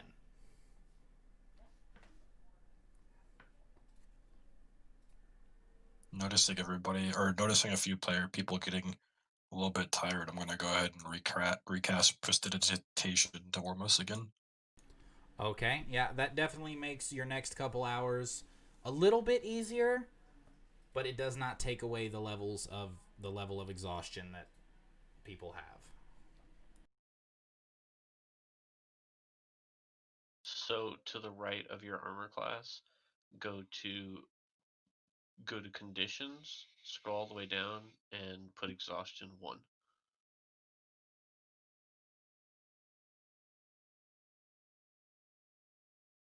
Gotta love D&D Beyond.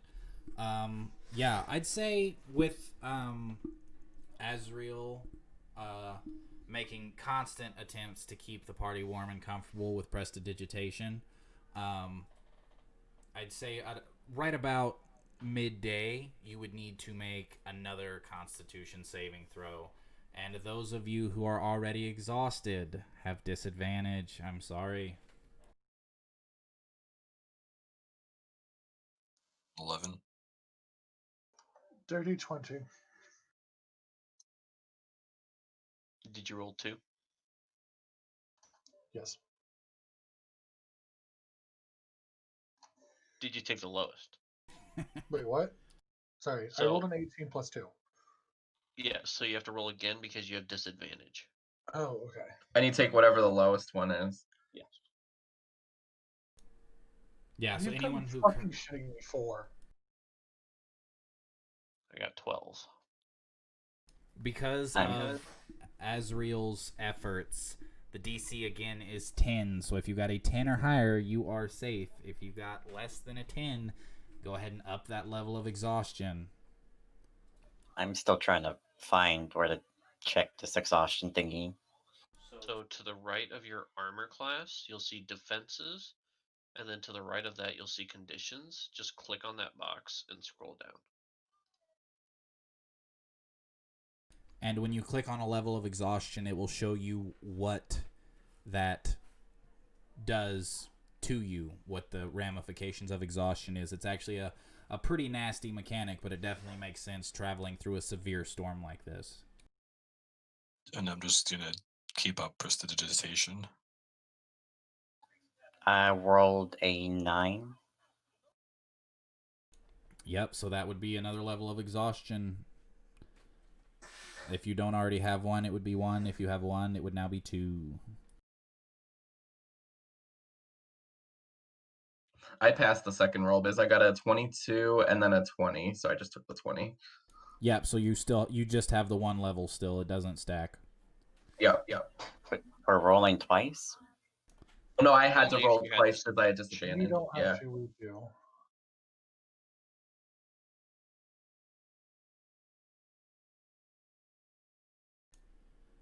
So do you guys try to stop for lunch, or do you just try to push through? I would say we should push through because we're not really going to be able to have a lunch in the middle of a storm. I just figured I'd give you the opportunity, but yeah, as you push through, like I said, your speed is halved in this severe weather. But as mid-afternoon comes around, the storm starts to break. It turns into more just light rain, and you're able to pick up the pace a little more. And you notice off to your left where has been forest, the forest thins, and you begin passing by a large body of water.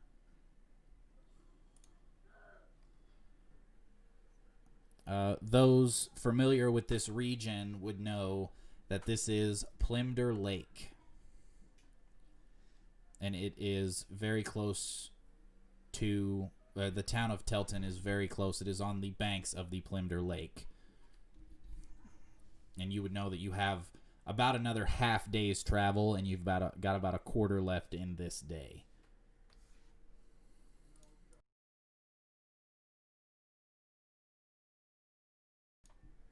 And several of you are exhausted. Can I investigate the lake or perceive the lake to see if there's like any dangers around quickly? Just looking at the lake, I'm not even going to make you roll. I mean, it just looks like a lake right now. Go ahead and make a history check. Oh god, I'm -1. I got a natural 1. I got a 0. Yeah, so technically you can't roll lower than a 1 in D&D, but with a 1 and a -1, you don't know shit about shit. This water, like... Oh, pretty water. It's nice water. You almost don't even know it's water. Right, I was just gonna say that. Plinder Lake? No, doesn't ring a bell. Never heard of her.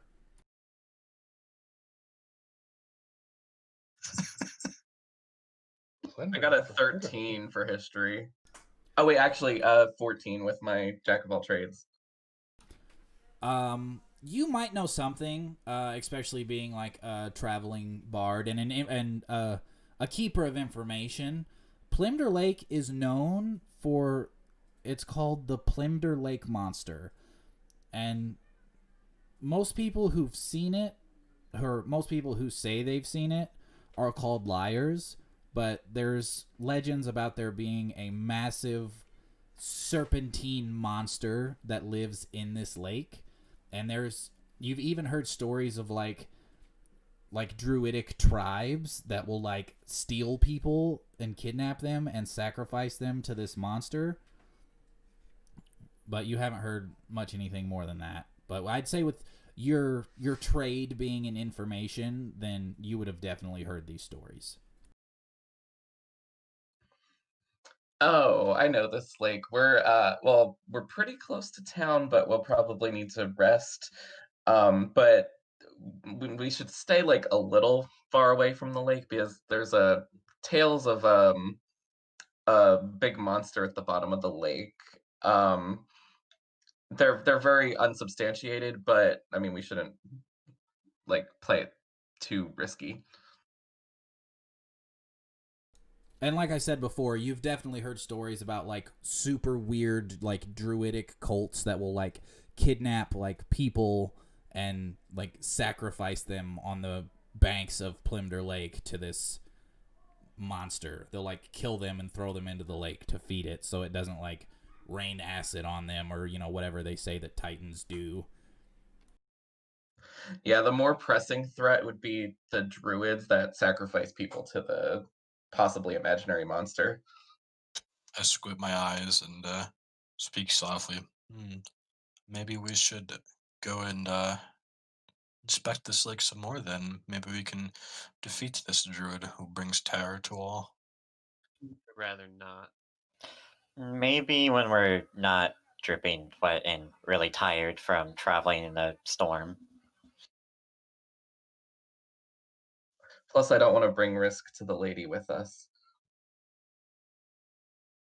Go over to the lady. Fine, have it your way. Yeah, you notice that Sarah, she stays very, very quiet. She just kind of like travels, doesn't speak much. She almost seems constantly worried and confused most of the time. Like she'll jump in and help with anything if you ask her to, and if you make conversation with her, she'll speak back, but she'll never initiate it. She'll just kind of like, well, these people are, you know, they're good at fighting and it's dangerous out here, so I'm just gonna stay really close to them. I'm gonna walk up to the little girl and ask her if she knows anything special about the lake. Yeah, you walk up to her and ask her, and she kind of glances over the lake and she's, you know, tries to think. Let's make a check. Oh, I've heard stories. You know, there's the stories of the lake monster and the crazy people who worship it. But I mean, other than what, you know, he said, you know, just stories like usual. And I ask her if she's been practicing her telepathy that she told me about? Well, the few times that I've used it, it's only been on like plant life. You know, I haven't been able to move anything else, but I don't know. It's like when I try to do it, I can't. But then if I'm not expecting it, that's when it happens. It's almost unexpected. I can move the branch of a tree, or split a bush, make a bush split to where you can walk through it. I'm not sure how it happens, but it's almost like I can't control it. And if I try to do it on anything other than plants, it just doesn't work. Sounds to me as if this ability is to protect you. Like it's a guiding aura, guarding aura around you. I'm not sure. I'm not exactly sure what it is, but I mean, like you said, I've been trying. But it's just it seems it does what it wants. All right, well, keep up the good work.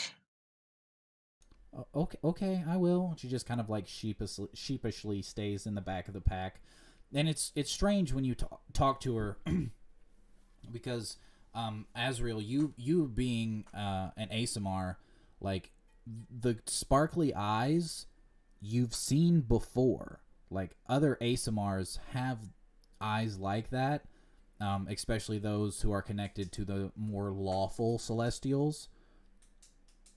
They have, kind of like golden colored eyes and stuff like that. But she doesn't seem to have any other traits of an ASMR or a celestial being. She just has those sparkly golden eyes. And she knows nothing about her parents, right? Absolutely nothing. She was just an orphan in Draxwell that was trying to get to the city to get a job. I kind of whisper to the rest of the party and wonder if telling them that her parents may be a mortal and a celestial of some type.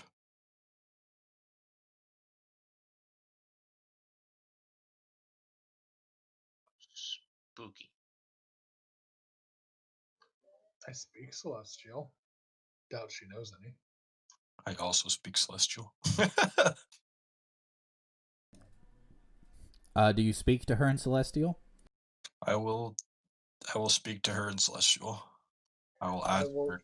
eavesdrop on this conversation in Celestial. I will I'll say something common and I'll say, "Do you know celestial?" But I'll say it in celestial. She answers in Celestial, "No, I don't know anything about that language." I kind of flinch back in shock. You don't know anything about what language? Celestial. But you just spoke fluently in celestial. Are you speaking Common or Celestial? I'm still speaking in celestial right now. And she answers in Celestial, I don't know what you're talking about. I'm speaking the Common tongue. It's the only language I know. You may not realize it, but you are in fact speaking in celestial right now. She looks thoroughly confused, like that, like teenage, like what's going on with my life look in her eyes. And she answers back, as long as you speak Celestial to her, she will answer back in Celestial. And she's just like, it sounds like the Common tongue to me. I have no idea. This is so strange. Are you messing with me?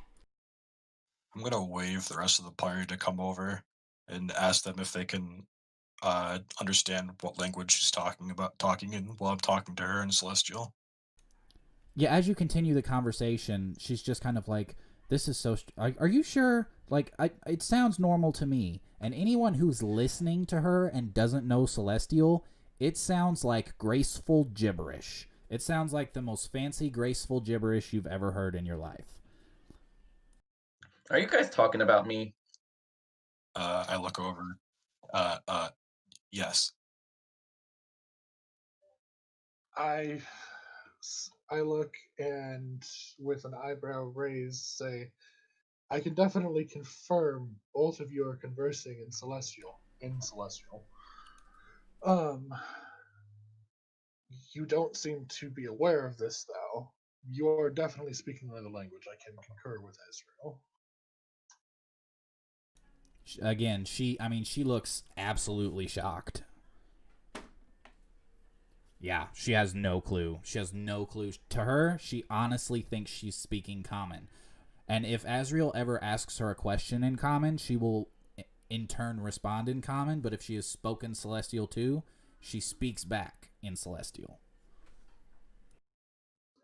This seems like an interesting development. Let's see if it can be expanded upon besides Celestial. I decide to speak something to her in Orc, which I have a proficiency / language in. I basically say, "Can you understand me now?" And you say this in Orcish? Yes.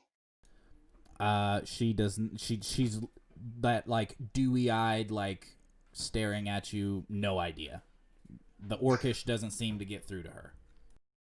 Can I talk to her in Infernal and ask her if she can hear? If she can understand me? You speak to her in Infernal? Yep. What do you say? Can you understand what I'm saying right now? She answers in Infernal.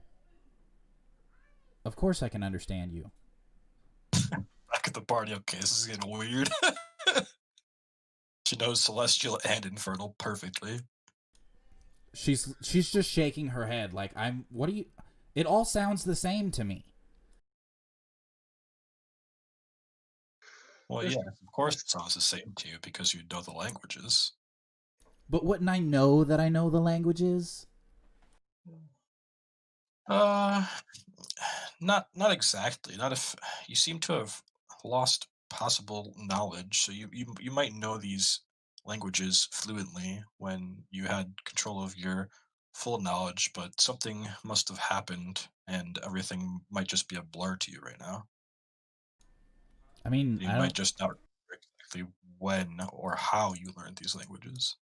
I mean, for as long as I can remember, I was just an orphan in Draxwell. You know, I was in, you know, Miss Summers' orphanarium, and we grew up there, and we went to school there. It was me and all the other kids. Like I don't remember anything crazy happening in my past. It's, you know, my parents died really young is what everyone just told me, and no one ever told me anything about them. They said that my eyes were strange, but other than that, you know. And what town was this Miss Summers orphanage in? Draxwell, the one we just came from. Does it still stand there? Yeah, of course the orphanage is there. That's I left the orphanage on the caravan. Okay. We may have to stop back and see if we can get any more information from them at some point in time. Well, I mean, it's kind of cool that you guys have taken interest in. I'm just an orphan. Like you know, like you probably won't find anything there. Even orphans can still hold an exponential amount of power. There's nothing wrong with being an orphan. Are you saying I'm like some kind of crazy sorcerer and I don't even know it?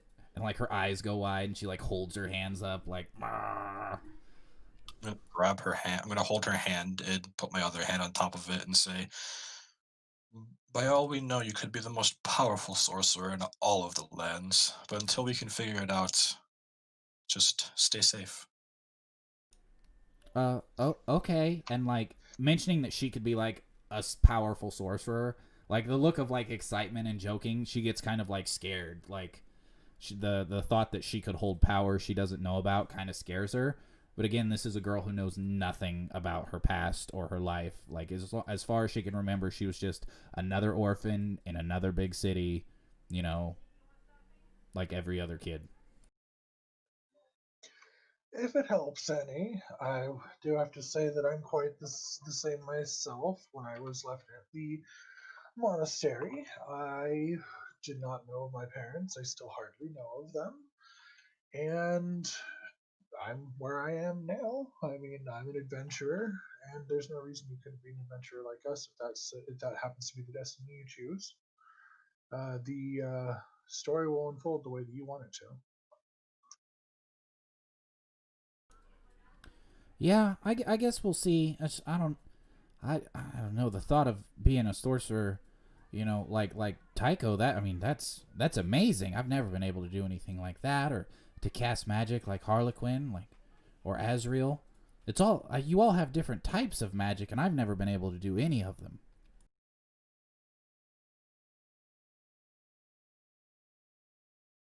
And in due time, if this is true, you will eventually be able to cast our powers. But it takes lots of practice and determination to get as powerful as we are. It's not going to happen just overnight. Oh, okay. And she gets kind of sheepish again and just kind of like walks beside the lake, like throws little rocks into it. And I'd say at this point the sun is beginning to go down. You can like kind of see the town in the distance. You think it's like half a day's away. And yeah, the sun's beginning to go down now.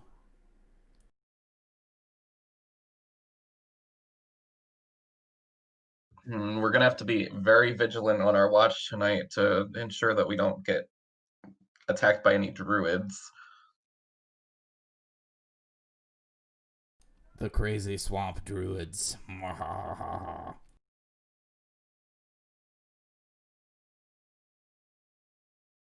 So, if you guys are setting up camp, I need to know, are you setting it up beside the water, away from the water, and who's taking watch? I'll take the first watch. And I believe we're doing it away from the water. I think that's what I did not. Maybe like kind of close to the road, if there's a road. The road, actually, from the angle you guys are approaching, the road is nowhere near you. Like, taking the road would have added an extra, like, 5-6 days to your travel. So, yeah, you're actually about 2.5 days away from the nearest road. You're just in open plains. Because the road that goes into Teltin, there's only one road that goes into it, and it comes from the south. And you guys are coming from the northeast. Oh, okay, so I guess just like sit back from the water then. Okay, if you go get your different bedrolls and sleeping pads out, first watch, go ahead and make me a perception check. 12.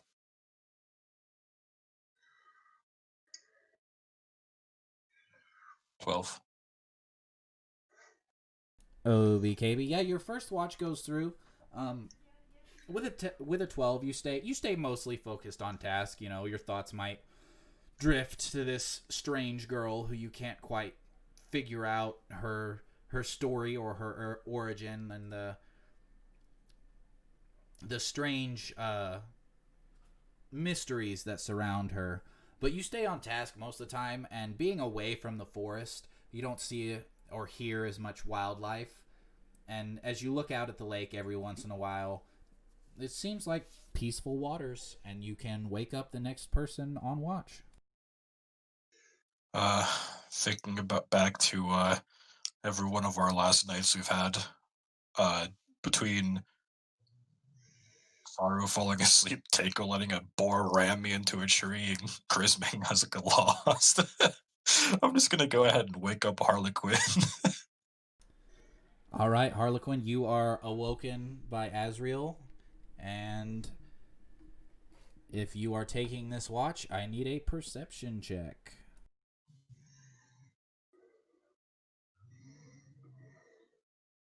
All right, I have a bad feeling, so I'm gonna also wake up the girl and ask her if she would mind keeping watch with me for extra safety. Yeah, Sarah will wake up and she'll just be like, yeah, oh, okay, I can do that. And she kind of like shakes herself off and grabs her little short bow up and, you know, comes and sits beside you. And I will make a perception check for her. All right, I got a 13 with the Jack of all trades. She got a 21. So, cool. the one time I roll good all night, it's for the NPC. Whoa, wait, you rolled a crit on Saruo, didn't you? Oh, yeah, that's right. One of the What roll was it Just with? murdered Was it with the Griffin that I rolled the crit and I just first roll, yeah. just mollywopped him? Yeah, one good roll and then shit the whole time, and now a ridiculous perception check. Yeah, with a 13, kind of the same as Azriel. Like you're looking at her and you're watching her and all this strange mystery surrounding her, and on the outside she just seems like a normal kid except for those eyes. And I'd say in the firelight, if you're sitting next to the fire, are you? Yeah. Every once in a while, it's almost like those sparkly golden eyes blink red. But it happens so quick you're not sure if it's just a trick of the fire or you're not sure, but you can almost swear that sometimes those golden eyes just flash red real quick and then back to gold. Yeah, I pretty much just treat her like she's completely normal. Like I don't really like bug her about anything. So I just like sit up and we just make idle chat about like whatever we're doing. Yeah, and I'd say about an hour into your shift, she's looking out at the lake, and she looks back and she's like, Harlequin, did you see that? What? What'd you see? It looked like something was moving out on the water. It looked big, but I don't. It could just be the moons playing tricks on me. As you look up, and the two moons seem to be crossing just over on top of you, shining down on the lake, illuminating it. Oh my God! Or it could be that creature. Oh, I kind of want to get a closer look. Her eyes go wide, and she like clutches her bow, and she's like, "Are you sure about that? I mean, if it's supposed to be a big, super powerful creature, like I don't know." Mm. Well, you stay here and just wake everyone up if I get in trouble. I'm just getting a little closer. This is what bard songs are made of. Are you telling me that if you start screaming, wake everyone up? Yes. And you're telling me you're doing this so you can write a song about it? Yes. Man, halflings are strange. It's part of my charm. And I wink and like start walking towards the water. I don't get like close. Like I don't get like in the water or anything. I just get a little closer to see if I can like make anything out. Maybe like 5 feet away from the bank. Yeah. Well, go ahead and give me another perception check since you're like actually looking for something and not just keeping watch.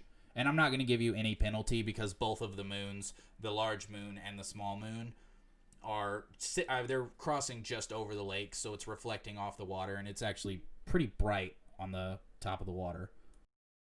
Oh, well, I suck. I got a 4. You don't see shit. Oh, I shrug and head back. I guess it was just a trick of the light. She kind of sighs and she's like, "Oh, good.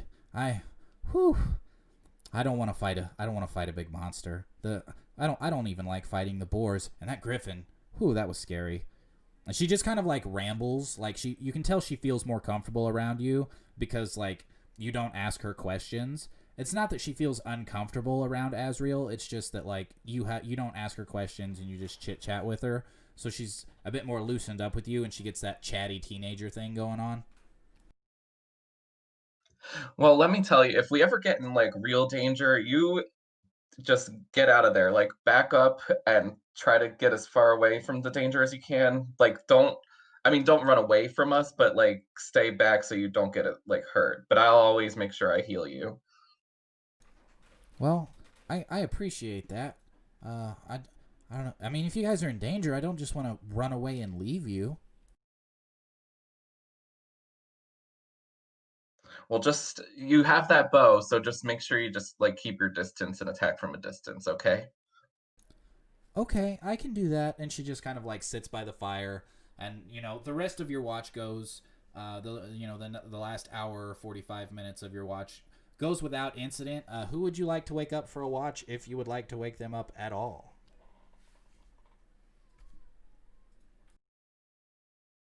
I'll wake up Griz. And then I'll tell him that for the last watch, he might want to wake up both Saruo and Tiako. All right, Griz, you are awoken. Mr. Grumpy Lizard. Man, that lake looks good. Do you go swimming? I'll go walking up by it. So you just walk up to the lake? Yes. All right. Are you looking for anything, or are you just taking a little stroll by the camp? Taking a little stroll.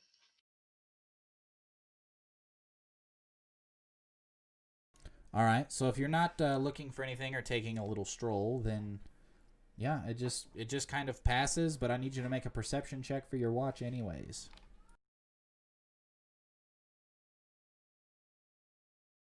I think he accidentally shut off his dice on D&D Beyond. What is your perception bonus? I can roll it for you. +1. Of course, I rolled an 18, so that's a 19 for your perception check. Always roll good for everyone else. Yo. Yeah, your watch goes without anything big. You do notice, you being from an underwater city and knowing kind of how water works and how currents work. Every once in a while, you'll see kind of light waves, almost ripples, come up against the bank of the lake that you see. And remember, this lake is massive. Like, this is not some small lake. Like, it would take you like several days to get across this lake on a ship, so you can't even really see the other side of it. But you do see like these strange mini waves, almost ripples, come up against the bank every once in a while. But other than that, you're past. Your watch goes without incident.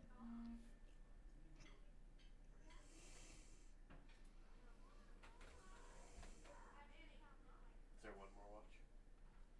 Yes, there is one more watch. I am going to wake up Saru. All right. Pull up.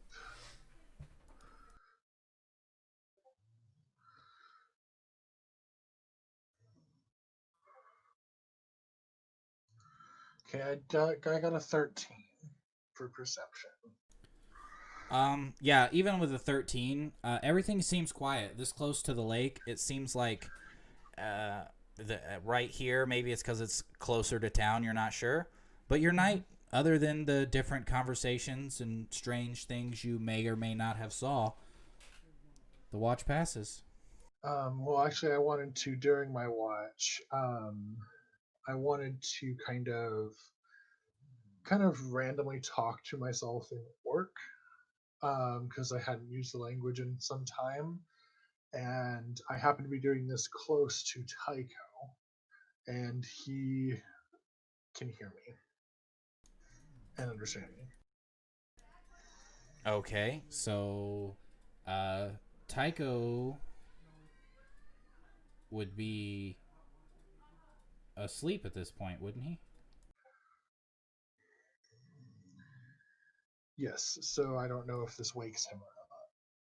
Yeah, I mean, I guess it would be depending on, like, are you trying to wake him up, or are you just kind of, like, whispering to yourself? I'm kind of talking to myself, but he'd be the only one that would understand me. So it's like a happenstance happens to be the one person who can hear him. I'm guarding near, and so I'm not sure if he catches what I'm saying. The sudden realization that I'm not the only one that speaks orc wakes me up. Yeah, I mean, I'd say that's fair. Like, if you hear someone talking in orc, you would probably be like, what is that? Yeah. So he hears me basically just kind of talking about what we've gone through, like kind of going through like a mental checklist of, this is the shit we've been dealing with. This is what's going on. I'm currently frickin' exhausted. I've heard you talking orc earlier when we were talking to the little girl. Yeah, well, I was occupied with other Yeah, exactly. things. He wasn't nearby. I called the whole party. I called the whole party to us. Okay, I don't know what you want me to say then. I mean, to be fair, he could have just not been paying attention.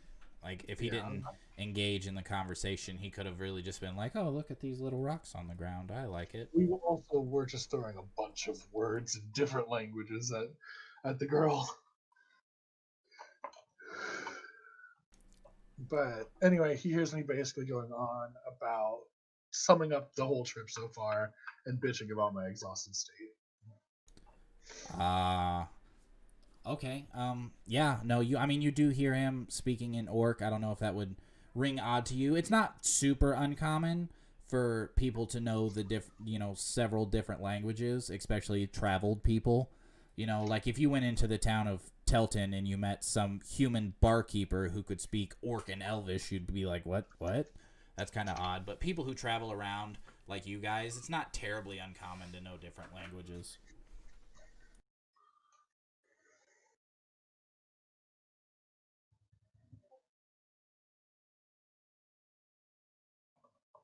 You know what? I would like to get up from my bedroll, sit next to him, and ask him where he learned how to speak Orcish.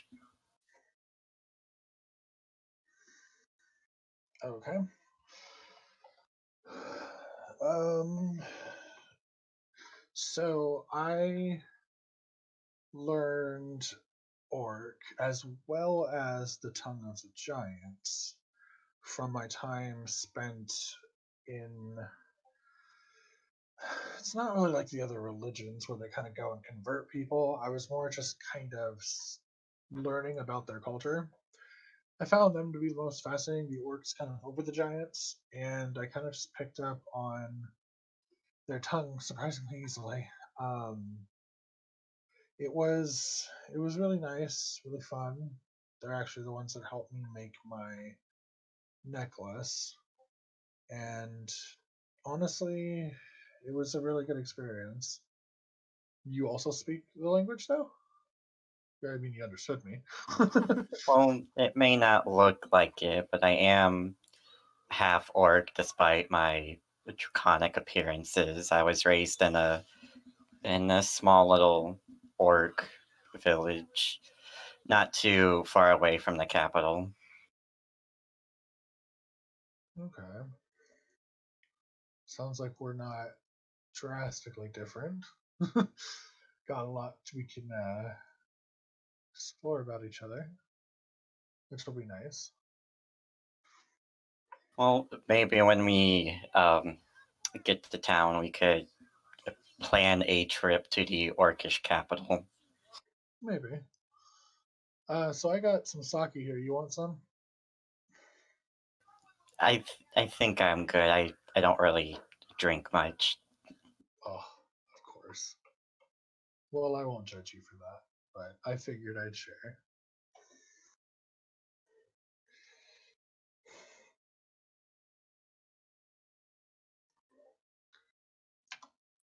Well, after that nice little bit of character building and PC roleplay, you can all have the advantage of a long rest, and you have half a day's travel to the town of Teltin. And we get rid of the exhaustion thing. You get rid of 1 level of exhaustion, so if you have 2 levels, you are at 1 level.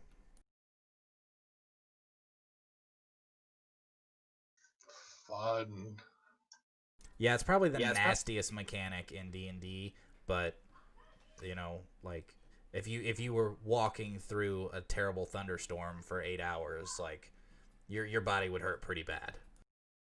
If I go take out the trash in a regular Oregon rainstorm, I feel like trash, so I get you. Don't you like die after X amount of exhaustions or something? 6. 6. Okay. Yeah, it can get pretty rough, but I mean, I wasn't going to do that to you guys for a thunderstorm. Fair enough. Hard mode engaged. But after a very easy day of travel, as the rain lets up, and now just clear skies. The ground's kind of wet, and your clothes might still be kind of wet. If you didn't take them off and dry them by the fire. But yeah, it takes about a half a day to get to Teltin, and it's a pretty easy travel. But as you approach, you see medium-sized walls, wooden walls, nothing fancy, not stone like a city, and an average-looking town. No super huge buildings. There seems to be a church tower that sticks up a bit, and there are a few guards that look probably kind of like farmers with swords. Like they're not any type of like royal knight or like established band of law enforcement. They just seem like civilians who are kind of in charge of security around here, standing at the gates, and they're just chatting with people. Considering there's no road coming to this entrance, it's kind of just like a farmer that might live near bringing in some wheat to sell, or someone going out to go fishing. And it's just a small, tiny little gate on the back walls of the town. And as you approach, one of them standing there is just kind of like, all right now. I ain't never seen your type around here before. Where are you coming from?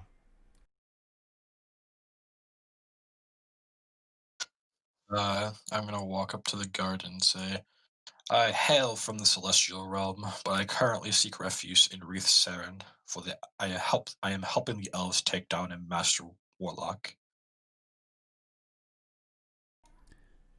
Well, you're darn far away from Reith Saren. Yes, I was sent on a mission to Draxwell, which is where I met these folk, and we are currently on our way through the lands to try and, well, that is top secret. But we have found a dead body out near the woods.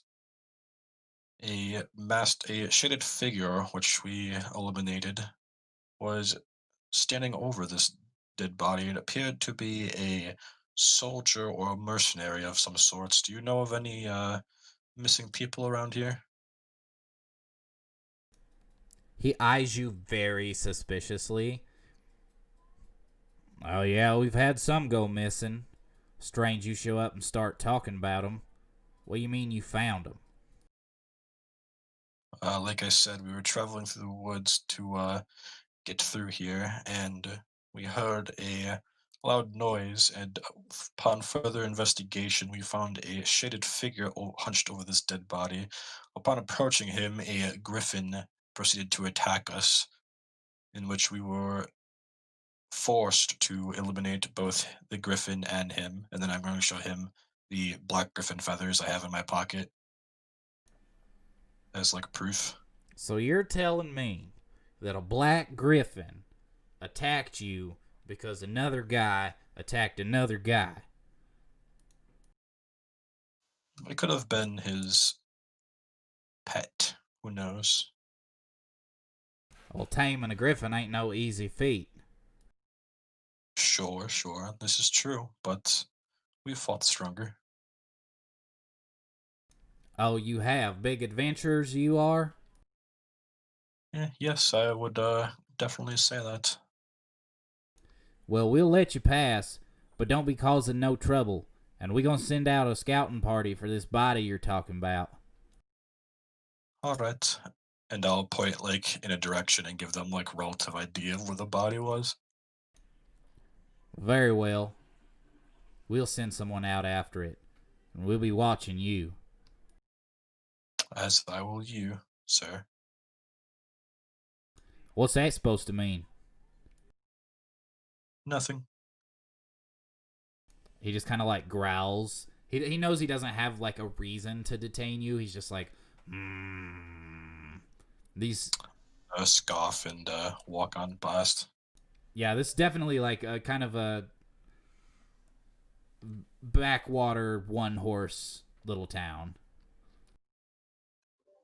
At this point, I say, don't worry. We want to detain her sometimes too. It's only been a couple days and we already feel the same. I woke up with my loot and I'm like, oh, don't worry about the Celestial. She's fine. Do you have an inn where I could possibly play some music? There's a couple bars in town. You can try one of them. And he's just kind of scowling at you. Like, you could tell this guy's just... He seems to just be an asshole. Like a dumb asshole.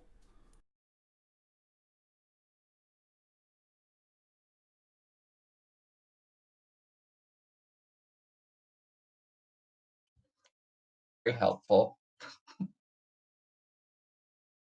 But yeah, he let you guys pass through. And as you walk into the town, you go down different streets, and you find the center of the town rather quickly, this large courtyard, and you see a woman standing on a fountain dressed in black and red, kind of like a half mask covering her face. And she seems to be standing up there almost preaching, but you can't really tell what she's saying from the edge of the little square.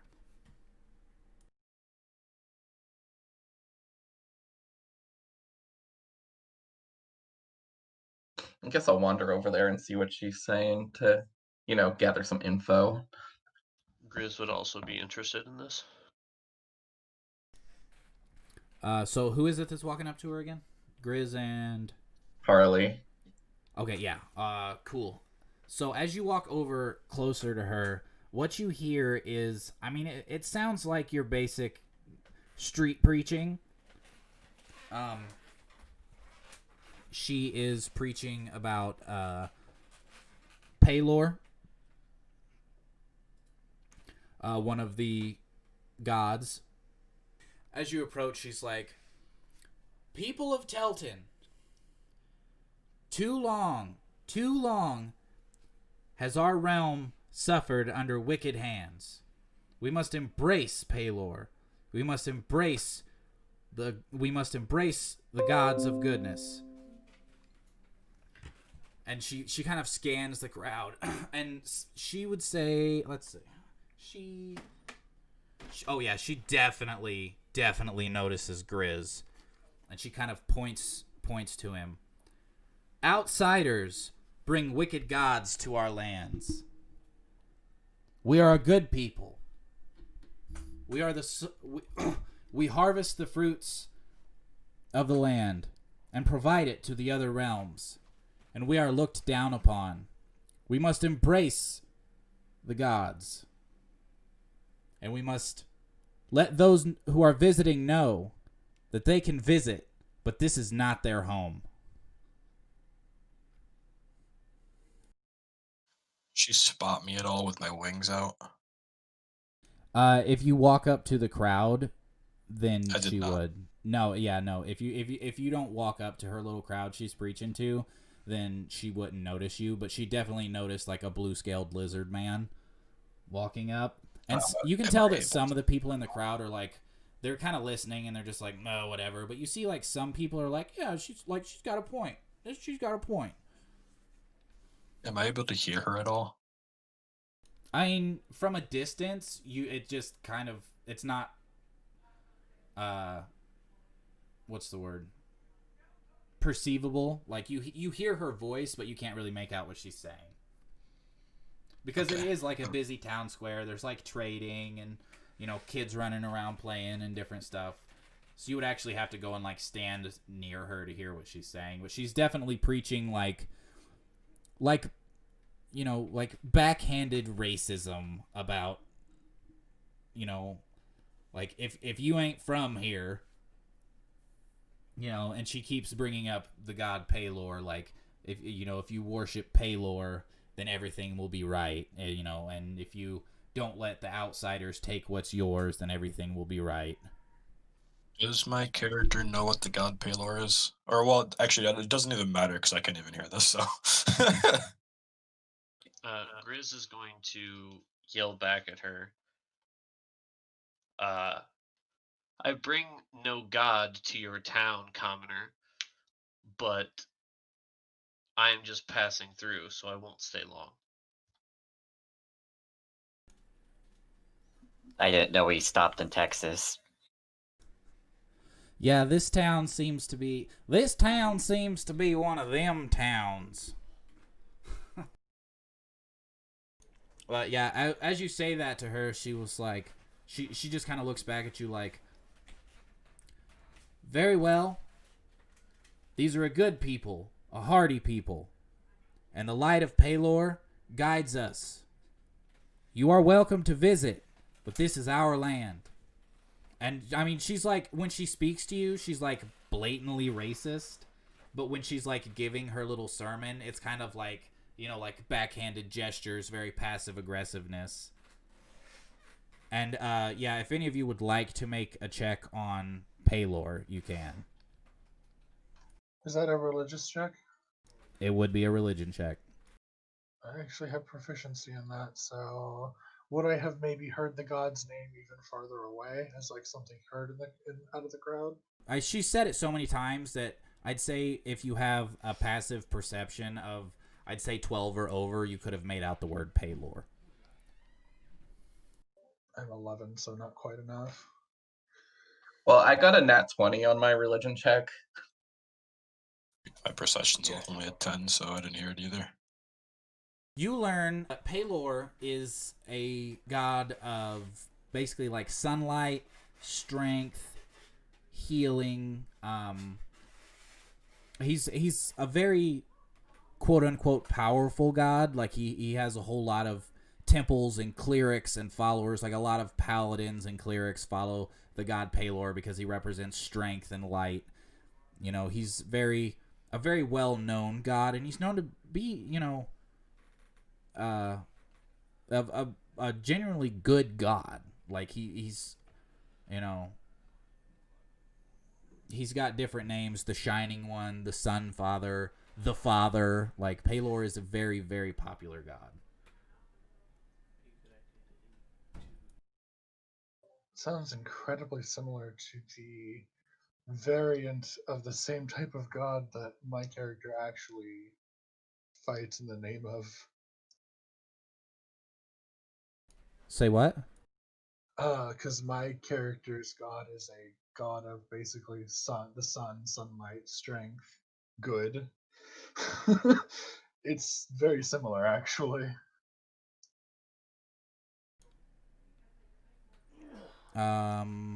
Is it like just maybe a difference in culture or something? Like they call him a different name? I mean, it could very slightly well be, you know, if in your culture they call Pelor by a different name, then Pelor could very well be your god, and you've just never heard him described with this name before. Because the realms of Telea are settled by several different people. All languages are spoke across the continent. Some cultures are very, very different. You know, some do call gods by different names. Some of the gods' symbols even differ a bit from realm to realm, depending on the people that worship them and the culture of those people. Okay. But the traditional common name for the god of sunlight and strength is Pelor.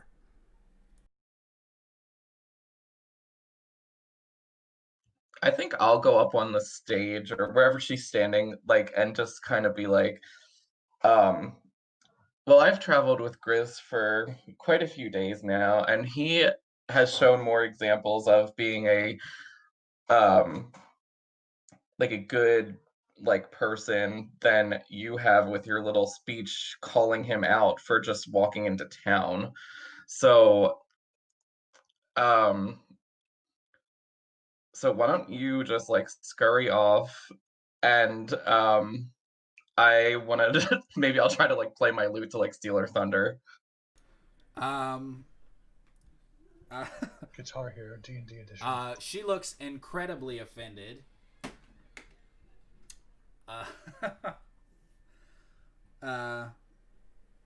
She is actually able to keep her cool. She's actually able to keep her cool really well, but she looks incredibly offended.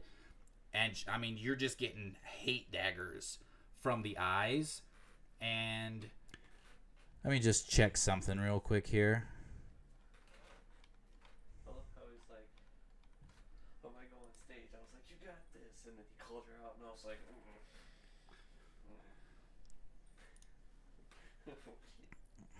Sorry, I just need to double check something real quick. No problem. I need you to make a wisdom savings throw.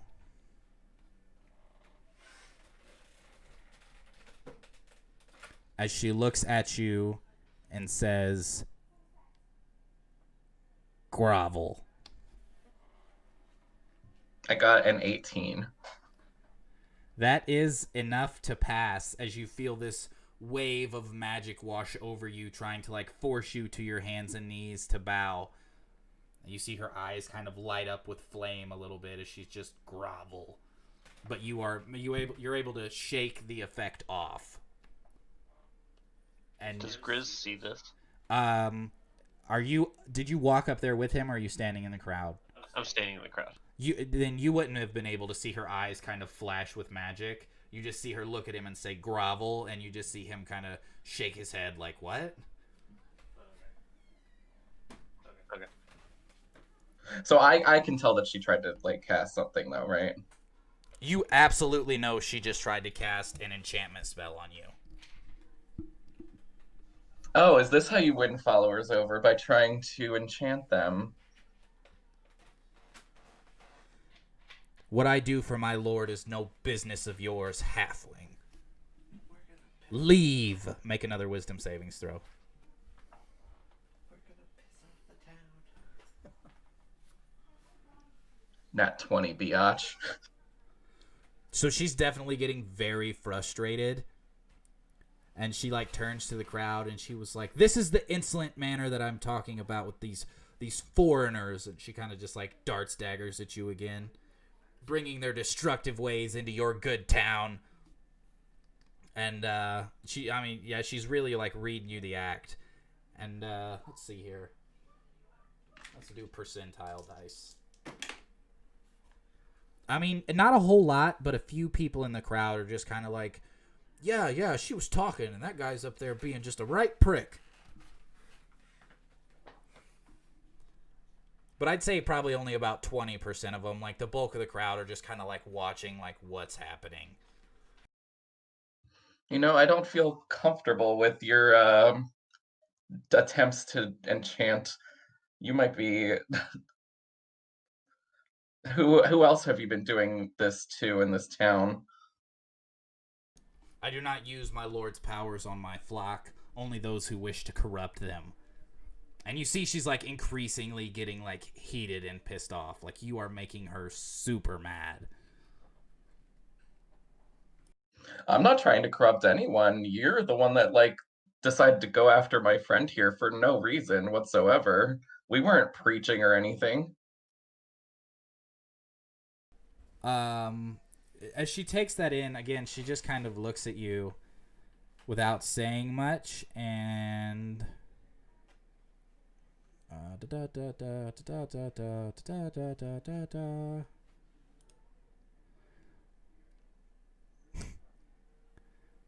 she goes, I've had enough of you. Make another wisdom savings throw.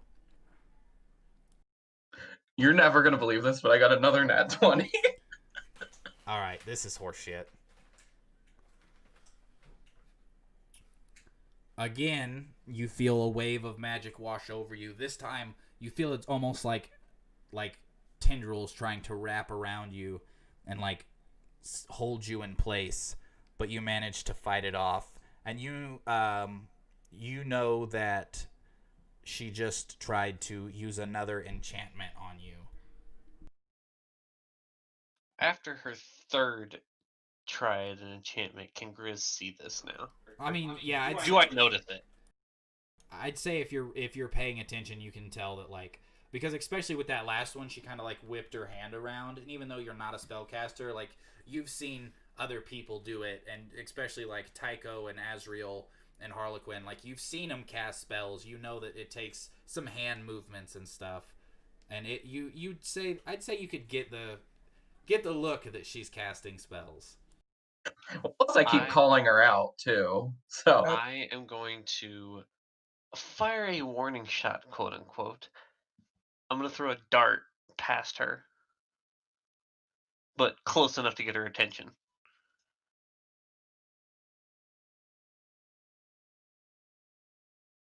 Is it safe to say that at this point, Azriel, Saruo, and Sarah have noticed this and have come closer? I mean, that's totally up to you guys. You guys said you weren't paying attention. If you would have started paying attention, seeing Harlequin walk up there, then absolutely you saw it.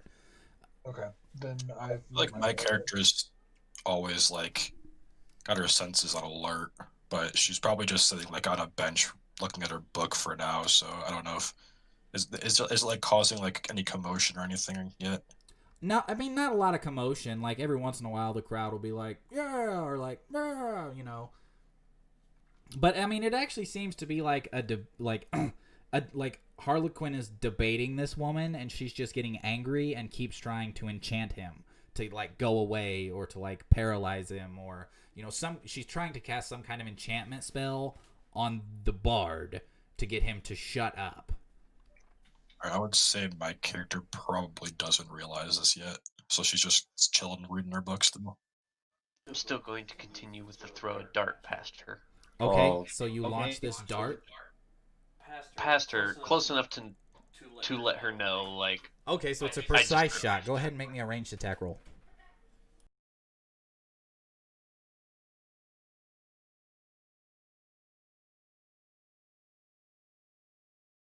$13. I'd say a 13's enough to miss her on purpose.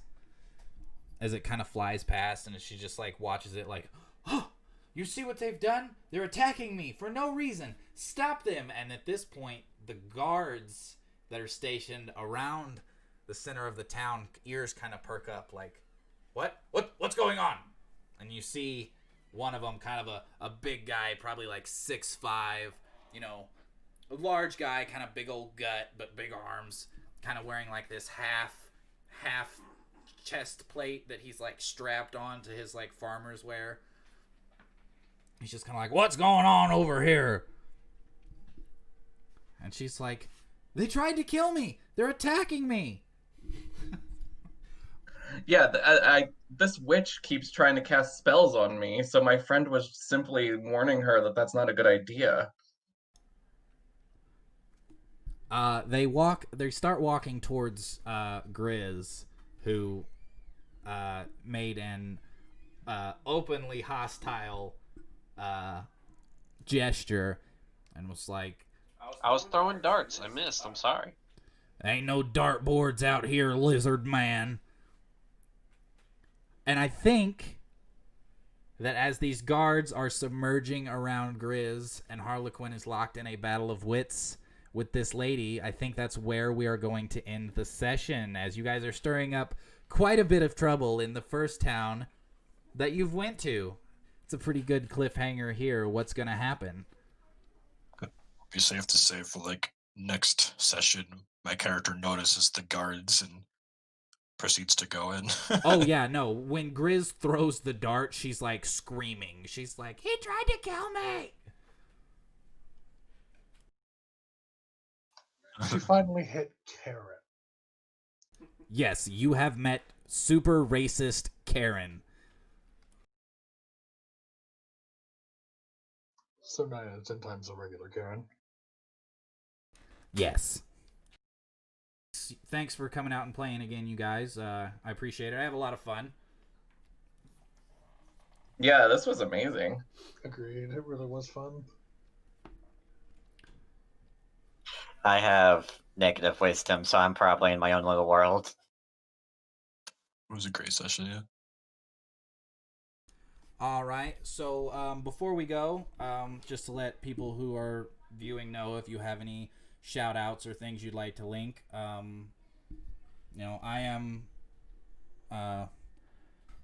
you can find me on Twitch under my own channel, twitch.tv/Moriarty Games. You can find me on Spotify and anywhere music is streamed at just by Moriarty. You can find me on Twitter at Moriarty77. And those are my socials. If any of you guys have something you would like to link, any shout outs you would like to give to anyone, you can go ahead. You can find me at Gami Games with 1S on YouTube or 2 S's on Twitch. I haven't uploaded to YouTube in a while, but I plan to again soon, hopefully. And I have picked up streaming again now that I have my new PC.